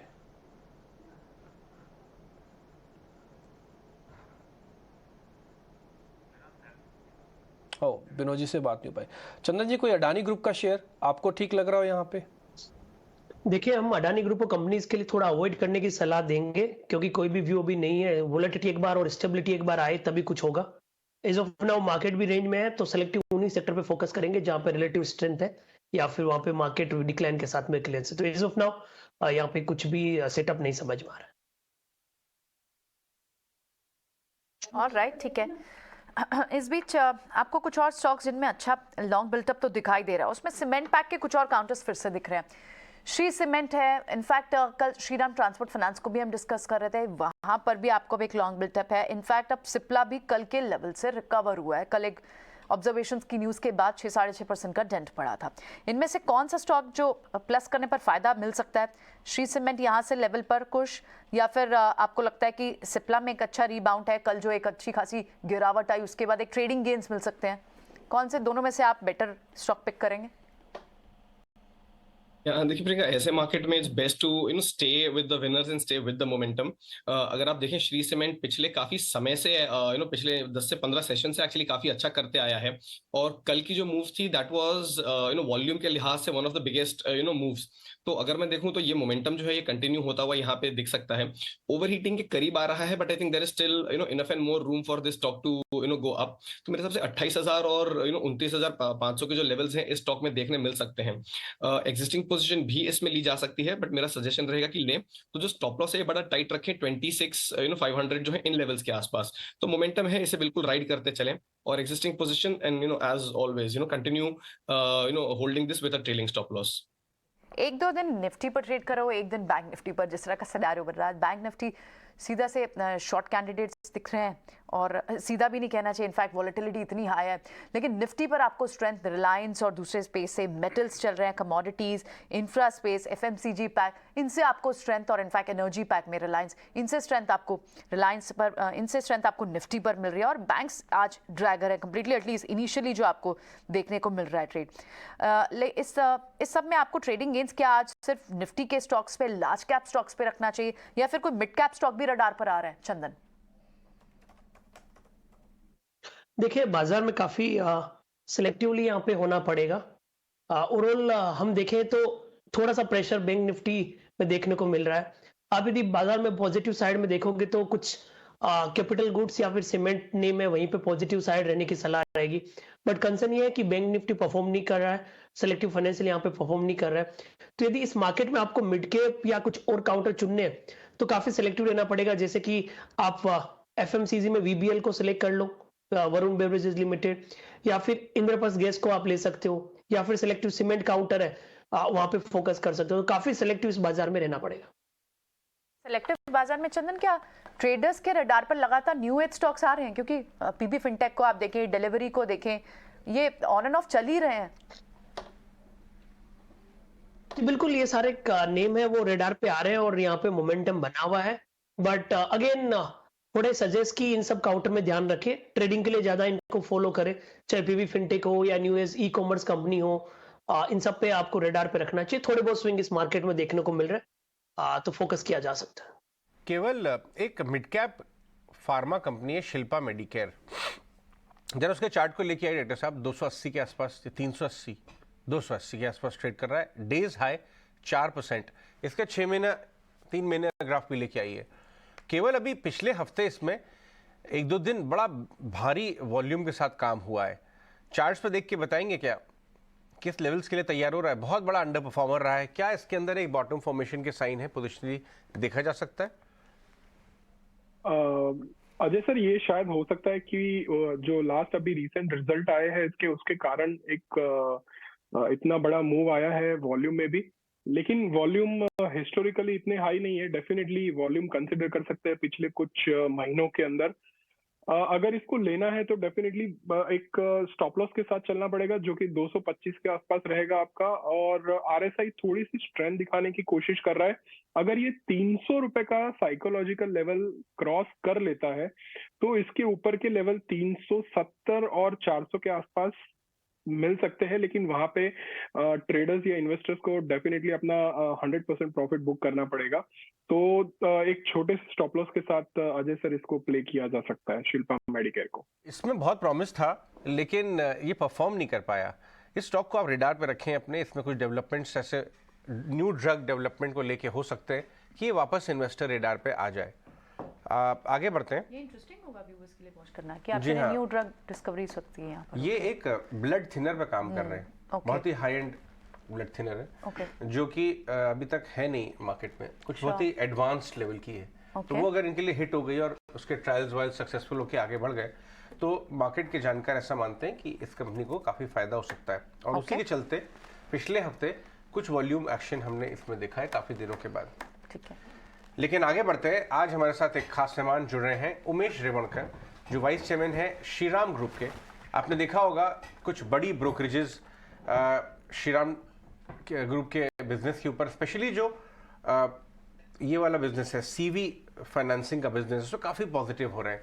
और अदरवाइज बाजार के जानकार का ये मानना है कि जो इंटरेस्ट रेट इन्वायरमेंट यहाँ से बन रहा है वो एनबीएफसीज के लिए ज़्यादा फायदेमंद हो सकता है रादर देन प्योर बैंक्स के लिए जो लेंडर्स हैं। उमेश, बहुत बहुत शुक्रिया आज हमसे बात करने के लिए। आप जहाँ पे बैठे हैं अपनी कुर्सी पे, आप देश की लार्जेस्ट रिटेल एनबीएफसी बन चुके हैं अपने अलग अलग पोर्टफोलियोज को कंसोलिडेट करने के बाद। सबसे पहले आप मुझे ये बताएं कि जो स्ट्रीट का मानना है कि एनबीएफसीज के लिए रनवे ऑफ ग्रोथ काफ़ी अच्छा है और कॉस्ट सिनेरियो भी, इंटरेस्ट कॉस्ट सिनेरियो भी यहाँ से बहुत इंप्रूव होगा, क्या ये अनुमान बाजार का एस्टिमेट सही डायरेक्शन में? ये तो बहुत सही डायरेक्शन है, क्योंकि अभी देखिए ओवरऑल डेवलपमेंट और credit growth, urban, rural, semi urban तीनों एरिया में क्रेडिट डिमांड बहुत अच्छी है। क्योंकि अभी इस साल का बजट में भी मैक्सिमम फोकस इंफ्रास्ट्रक्चर बिल्डिंग में है। तो इंफ्रास्ट्रक्चर बिल्डिंग में क्या हो जाता है, बहुत सारा गवर्नमेंट कैपेक्स इंफ्रास्ट्रक्चर में आने में एक new demand for cement, steel, infrastructure activity, infrastructure related vehicles and equipment, ये सब लोगों को सबका एक डिमांड बढ़ जाती है। उसमें एक नया एम्प्लॉयमेंट जनरेट हो जाती है और उसमें बहुत सारा एडवांटेज होता है कि एनबीएफसी, क्योंकि एनबीएफसी में हम ज्यादा से ज्यादा एसेट फाइनेंसिंग और व्हीकल फाइनेंस के ऊपर ज्यादा ध्यान देते हैं, इसलिए that's one advantage. And second, अभी ई कॉमर्स एक्टिविटी भी बहुत अच्छी ग्रोथ हो रहा है, year on year growing more than 25%। वो last mile reach, last mile connection, last mile supply, इसमें बहुत सारा व्हीकल का डिमांड और एम्प्लॉयमेंट जनरेशन दोनों अच्छे हो जाते हैं। इवन एसएमई के लिए एक एडवांटेज है ई कॉमर्स ग्रोथ, क्योंकि वो कस्टमर को रीच कर पाते हैं with infrastructure provided by the e commerce platform. और तीसरी, एग्री लास्ट 3 साल में Indian agriculture has been doing very well, specially even during the covid हमारा एक एग्री जीडीपी पॉजिटिव रहा है। और इसलिए इसके वजह से मुझे लगता है कि एनबीएफसी ये लास्ट माइल क्रेडिट वो कहाँ रीच कर पाते हैं, उसका डिमांड बहुत अच्छे है। और एनबीएफसी हैज एडवांटेज बिकॉज वो निश प्रेजेंस और निश एसेट क्लास में उनका प्रेजेंस है।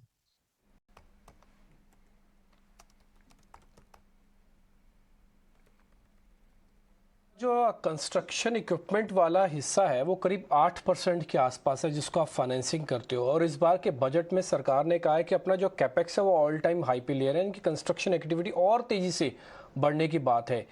ये हिस्सा बढ़ सकता है सर, इस पे कुछ खास फोकस आप करने वाले हैं या फिर अभी ये क्योंकि परसेंटेज में कम है आप पीवी और सीवी पे ही ज़्यादा ध्यान देंगे? नहीं, अभी देखिए सीवी में बहुत सारा vehicles transportation of cement and steel में यूटिलाइज हो जाता है। सो सीवी एंड कंस्ट्रक्शन इक्विपमेंट दोनों आप जोड़ के देखना पड़ेगा, क्योंकि कैपेसिटी यूटिलाइजेशन ये बल्क मटेरियल कैरिंग है, सीमेंट, स्टील और बाकी बिल्डिंग मटेरियल, ये बल्क मटेरियल है, उसको ज्यादा सीवी यूटिलाइज हो जाता है। इसके सो सीवी का डिमांड भी उतना ही बढ़ती है, स्पेशली एंड कंस्ट्रक्शन इक्विपमेंट दोनों का डिमांड इक्वली बढ़ती है।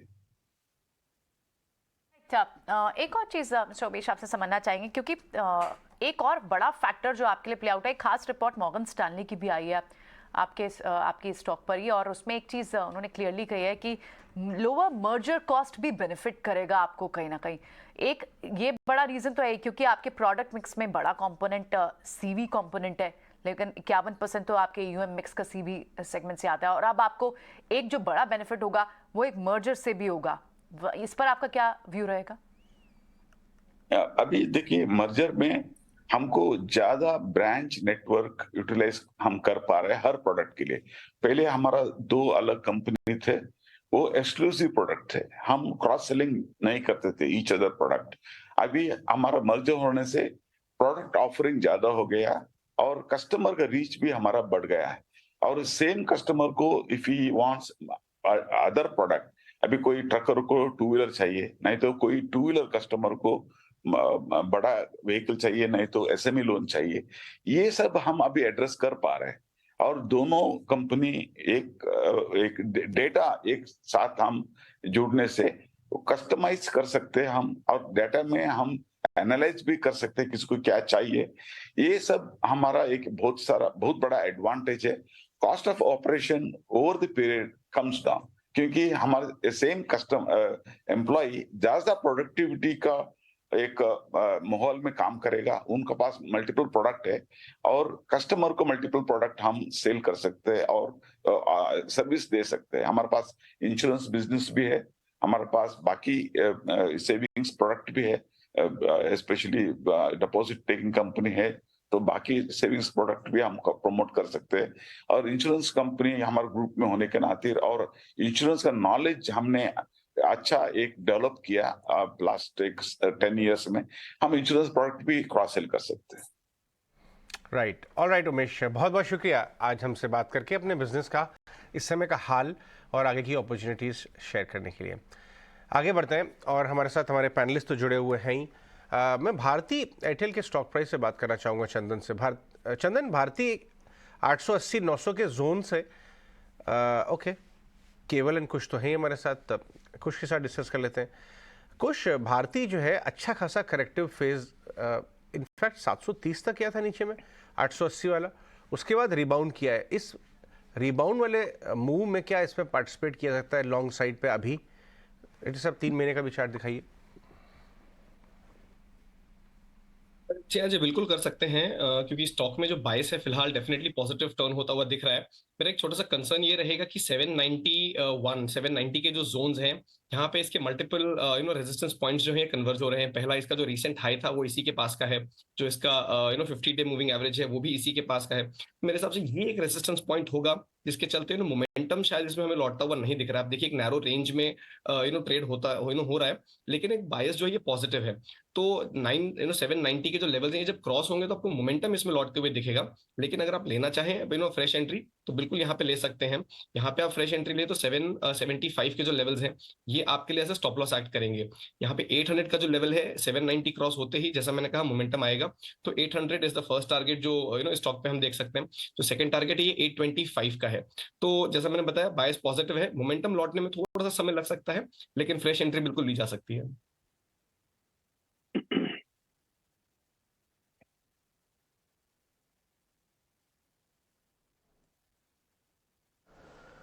लेते हैं, 10 मिनट रह गए 10 बजने में। डेज लो पे है या अटेम्प्ट कर रहा है रीबाउंड?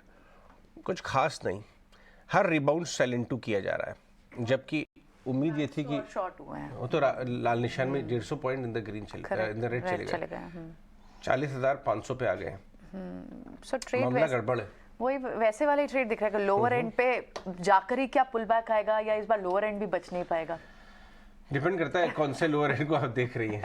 मैं तो इमीडिएट 1700 वाला देख रही हूँ, अब आप और इससे नीचे वाला देख रहे हैं तो वो दैट्स अ डिफरेंट थिंग। नहीं, गड़बड़ है। अगर आपको सारे top banks SBI, HDFC, axis और रिलायंस सब लाल निशान में नजर आएंगे तो बाजार कैसे क्या रिबाउंड करेगा बाजार को लेके? ये प्रॉब्लम तो है। क्या एक बार नीचे के लिए विंडो खुल रही है? केवल आप बताइए जरा।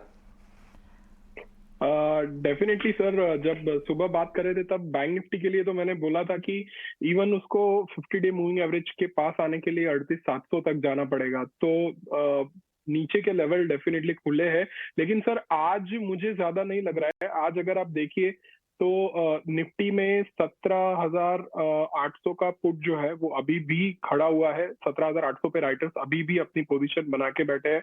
हालांकि बाकी कॉल राइटर्स भी अपना ट्राई कर रहे हैं मैक्सिमम, लेकिन निफ्टी अभी भी अड़ा हुआ है सर। तो डेफिनेटली 17,800 के लेवल के साथ हम भी इसमें लॉन्ग अपॉर्चुनिटी देख सकते हैं।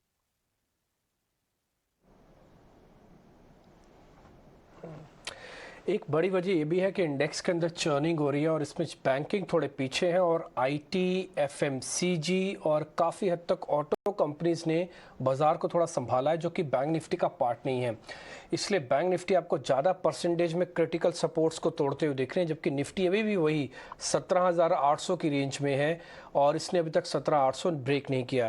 तो इसलिए इंटरेस्टिंग पार्ट निफ्टी पे हमेशा भी थोड़ा ज़्यादा होगा। एक और शेयर है, जैसे जैसे गर्मी बढ़ रही है, जैसे मैंने शुरुआत में आपको टाटा पावर एक बार नोटिस करवाया, IEX है एक एनर्जी एक्सचेंज, वो भी 140 के ऊपर आके अब ट्रेड कर रहा है।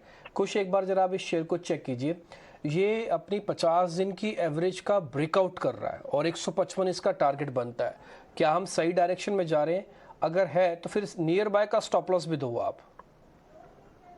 जी हाँ डिम्पी, और इसमें एक पॉजिटिव ट्रिगर भी है if I am not mistaken. So उसके चलते स्टॉक ने बिल्कुल जो एक इसका रेजिस्टेंस जोन था 20 DMA का और 50 DMA का, दोनों को ही ब्रेक किया है। 140 का जो रेजिस्टेंस जोन है इसको ब्रेक किया है, तो डेफिनेटली एक ब्रेकआउट ऑलरेडी दिखा चुका है।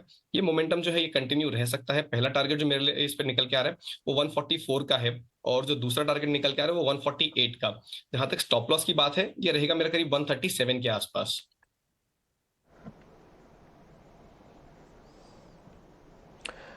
ओके ठीक है, 137 का स्टॉप लॉस है। ये प्रकाश ने जो खबर आपको बताई थी कि पावर सप्लाई बढ़ाने की कोशिश है, ज़्यादातर प्लांट्स को बोला जा रहा है आप 100% की कैपेसिटी पे काम कीजिए। जो स्टेट डेफिसिट है इन्हीं के प्लेटफॉर्म के जरिए वो बिजली खरीद या बेच पाएंगे। अभी तो फरवरी ख़त्म नहीं हुआ और कई जगहों पर टेम्परेचर 35 डिग्री को भी पार कर चुका है, जो कि कोल्ड एरियाज माने जाते हैं। खैर एनी हाउ कुछ और स्टॉक्स को पकड़ने की कोशिश करते हैं। अंबुजा सीमेंट के अंदर वापस से आज थोड़ा इंटरेस्ट ज़्यादा है, ये 3% ऊपर है, बैन से भी बाहर है। पहले बैन में था, अभी बैन से भी बाहर है। एक बार अंबुजा केवल आप चेक करेंगे 362 रुपए के आसपास अभी चल रहा है। 362 रुपए के आसपास चल रहा है। ज्यादा स्ट्रेंथ नहीं है। वॉल्यूम एक्चुअली पिछले 15 ट्रेडिंग सेशन में डिक्लाइन हुआ है। अभी आज का फर्स्ट कैंडल जो 30 मिनट का अगर मैं कंसिडर करूं तो वो थोड़ा एक स्ट्रेंथ शो कर रहा था वॉल्यूम के साथ। अगर इसका फॉलो अप आता है तो हमें आगे अराउंड 20 से 25 रुपए का मूव इजीली ये गुरुवार तक देखने को मिल सकता है डिम्पी जी। ठीक है, तो ये तो अंबुजा सीमेंट्स पर बात हुई, ट्रेंड पर बात हुई, लेकिन इस बीच पावर स्पेस में तो खैर मूव अच्छी हैं, इसको भी डिस्कस भी करते हैं। FMCG पैक में भी आज आपको ब्रिटानिया, HUL जैसे स्पेसेस से स्ट्रेंथ मिल रही है। तो जब डिफेंसिव बेट्स चलती हैं तो क्या अग्रेसिव सेक्टर्स पीछे ही होंगे? आज HUL या ब्रिटानिया इनमें से या फिर फार्मा से डिविस लैब जैसे कोई स्टॉक्स आपके रडार पे होंगे? कुछ देखिए, मुझे FMCG स्पेस में काफी समय से एक्चुअली ब्रिटानिया ही पसंद आ रहा है। इसमें जो फॉल आ रही है ये भी एक्चुअली बाइंग अपॉर्चुनिटी के तौर पे एक्ट हो रही है। आप देखिए स्टॉक में साइडवेज मूवमेंट होता है and then you see a breakout in most cases. So मेरे हिसाब से यहाँ पे आप बिल्कुल ध्यान रखें, ये भी जो डिप है there is a very good chance कि ये as a buying opportunity act करेगा, क्योंकि स्टॉक ने अपने 20 डे मूविंग एवरेज को बखूबी रिस्पेक्ट किया है। तो 4420 ये जो जोन्स हैं इसको आप अपना स्टॉप लॉस बनाएं। यहाँ पे आप फ्रेश एंट्री लेते हैं तो आपके लिए जो अपसाइड है ये 4575 यानी करीब 100 रुपए ऊपर यहाँ से बन के आ रहा है। जो दूसरा टारगेट है वो आपका 4650 का बन के आ रहा है। तो ब्रिटानिया मुझे इस स्पेस में थोड़ा स्ट्रांग लग रहा है। जहां तक HUL और डिवीज लैब की बात है, देखिए ये रिबाउंड अटेम्प्ट कर रहे हैं, but it is perhaps not the best time to play the stocks when the markets are in such a dull state. तो जहां पे स्ट्रेंथ है आप उसी पे बने रहें, and Britannia is one such candidate. आपको इस पैक से पसंद आता है? केवल जितने भी डायग्नोस्टिक काउंटर्स हैं, डॉक्टर लाल पाथ लैब्स हो, हॉस्पिटल्स हो, इनमें भी चाहे रुक रुक के हो लेकिन मूव्स तो बनी हुई है। इस स्पेस से अगर आपको कोई स्ट्रॉन्ग बेट पिक करनी हो, इस स्पेस से पहले तो पसंद आ रहा है कुछ, और अगर यस तो एक पोजिशनल टारगेट भी आप दे सकते हैं। बिल्कुल। सबसे पहले डॉक्टर लाल पैथ की बात करें, पिछले 10 सेशन से अपनी प्राइस को सस्टेन करने की कोशिश कर रहा है, लेकिन उसके जैसे लास्ट रिजल्ट्स भी आए थे वो भी इतने अच्छे नहीं थे। तो अगर कोई इसमें एंट्री लेना चाहता है तो 1800 के स्टॉप लॉस के साथ आप इसमें एंट्री करें।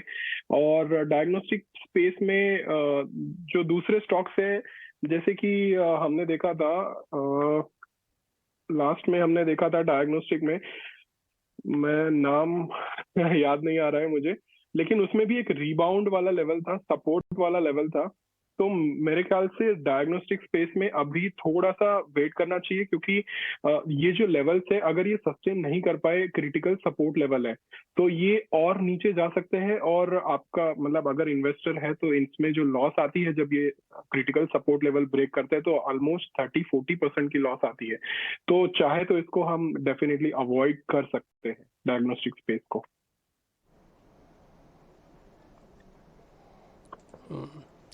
कुछ और शेयर्स भी हैं जहाँ पे शुरुआत में डाटा काफ़ी अच्छा नहीं बन रहा है। एक सिटी यूनियन बैंक में आपको दिखाऊंगा कि सिटी यूनियन बैंक का चार्ट लेके आइएगा, ये उतना ठीक नहीं बन रहा है इसका डाटा। वापस से बजाज के जो शेयर्स हैं, बजाज फाइनेंस या फिनसर्व, दोनों में से एक बार दिखा सकते हैं, इन दोनों का भी शुरुआती डाटा काफ़ी अच्छा नहीं बन रहा है। सिटी यूनियन बैंक को शॉर्ट करने के लिए देख सकते हैं कि एक बार ये लिस्टेड का, ये F&O में भी है। कुछ एक बार ज़रा चेक करना सिटी यूनियन बैंक।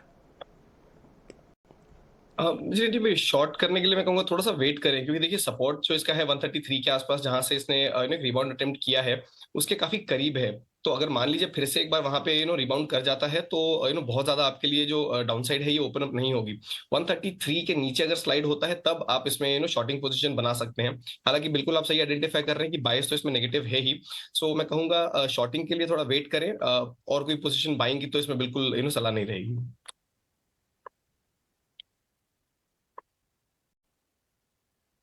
आप चाहें तो धीरे धीरे कुछ मिड कैप आईटी कंपनीज को भी ध्यान में रख सकते हैं। इंटेलेक्ट डिज़ाइन का जो आज शुरुआती डाटा है वो उतना ख़राब नहीं है, केवल एक बार आप इसको चेक कीजिए तो इंटेलेक्ट डिज़ाइन।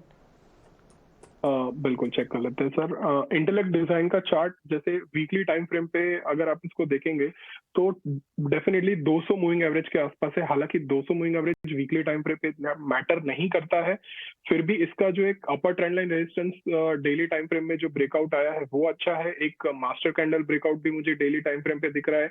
तो अगर इस लेवल को सस्टेन करता है, 470 475 को क्रॉस कर लेता है, तो डेफिनेटली हम इसको 500 रुपए का एक साइकोलॉजिकल लेवल और उसके ऊपर 200 दिन के मूविंग एवरेज की रेजिस्टेंस है जो 530 535 के आसपास हमें मिलेगी। तो इसको स्टॉप लॉस आप बहुत ही स्ट्रिक्ट लेके चल सकते हैं। अराउंड 453 का स्टॉप लॉस लेके चलिए, और शॉर्ट टर्म के लिए 505.30 के आसपास आप इसको बुक करिए। एलएनटी डिस्कस करना चाहूंगा। 2250 बहुत ही शानदार मूव धीरे धीरे एलएनटी में नजर आ रहा है। 35 पकड़ लीजिए भाई, 15 रुपए दूर। यहां से भी क्या ये 2300 के लिए तैयार हो रहा है। ये हम देख रहे हैं 1.5 सीरीज से 2100 रुपए से चला है, 150 रुपए करीब। डायरेक्टर साहब जरा 3 महीने का चार्ट लेके आइए। वन साइडेड तो डिप्स में क्या ये एंट्री वाला एक बढ़िया स्टॉक बन गया है? सर अगर इसमें डिप्स आएगा तो अराउंड 2000 तक के लेवल देखने को मिल सकते हैं। और जैसे अभी 1-2 दिन पहले हमारे यूनियन मिनिस्टर जो रोड एंड ट्रांसपोर्ट वाले हैं, नितिन गडकरी जी, तो उन्होंने भी ये बोला था कि इंडिया में हाईवेज की कमी है, तो कहीं ना कहीं एलएनटी उसमें एक इम्पॉर्टेंट रोल प्ले कर सकता है। तो एलएनटी के लिए आगे के जो मूव्स है वो बुलिश ही रहने चाहिए, बुलिश ही रहेंगे।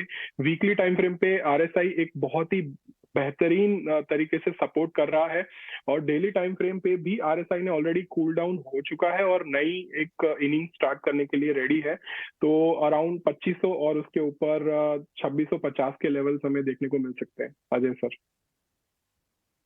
राइट, तो ये एलएनटी पर एक व्यू रहा। स्ट्रेंथ है इस काउंटर में, और इनफैक्ट कैपिटल गुड स्पेस ही आप देखें, आज सीमेंट्स में भी एक अच्छी मूव है। चलिए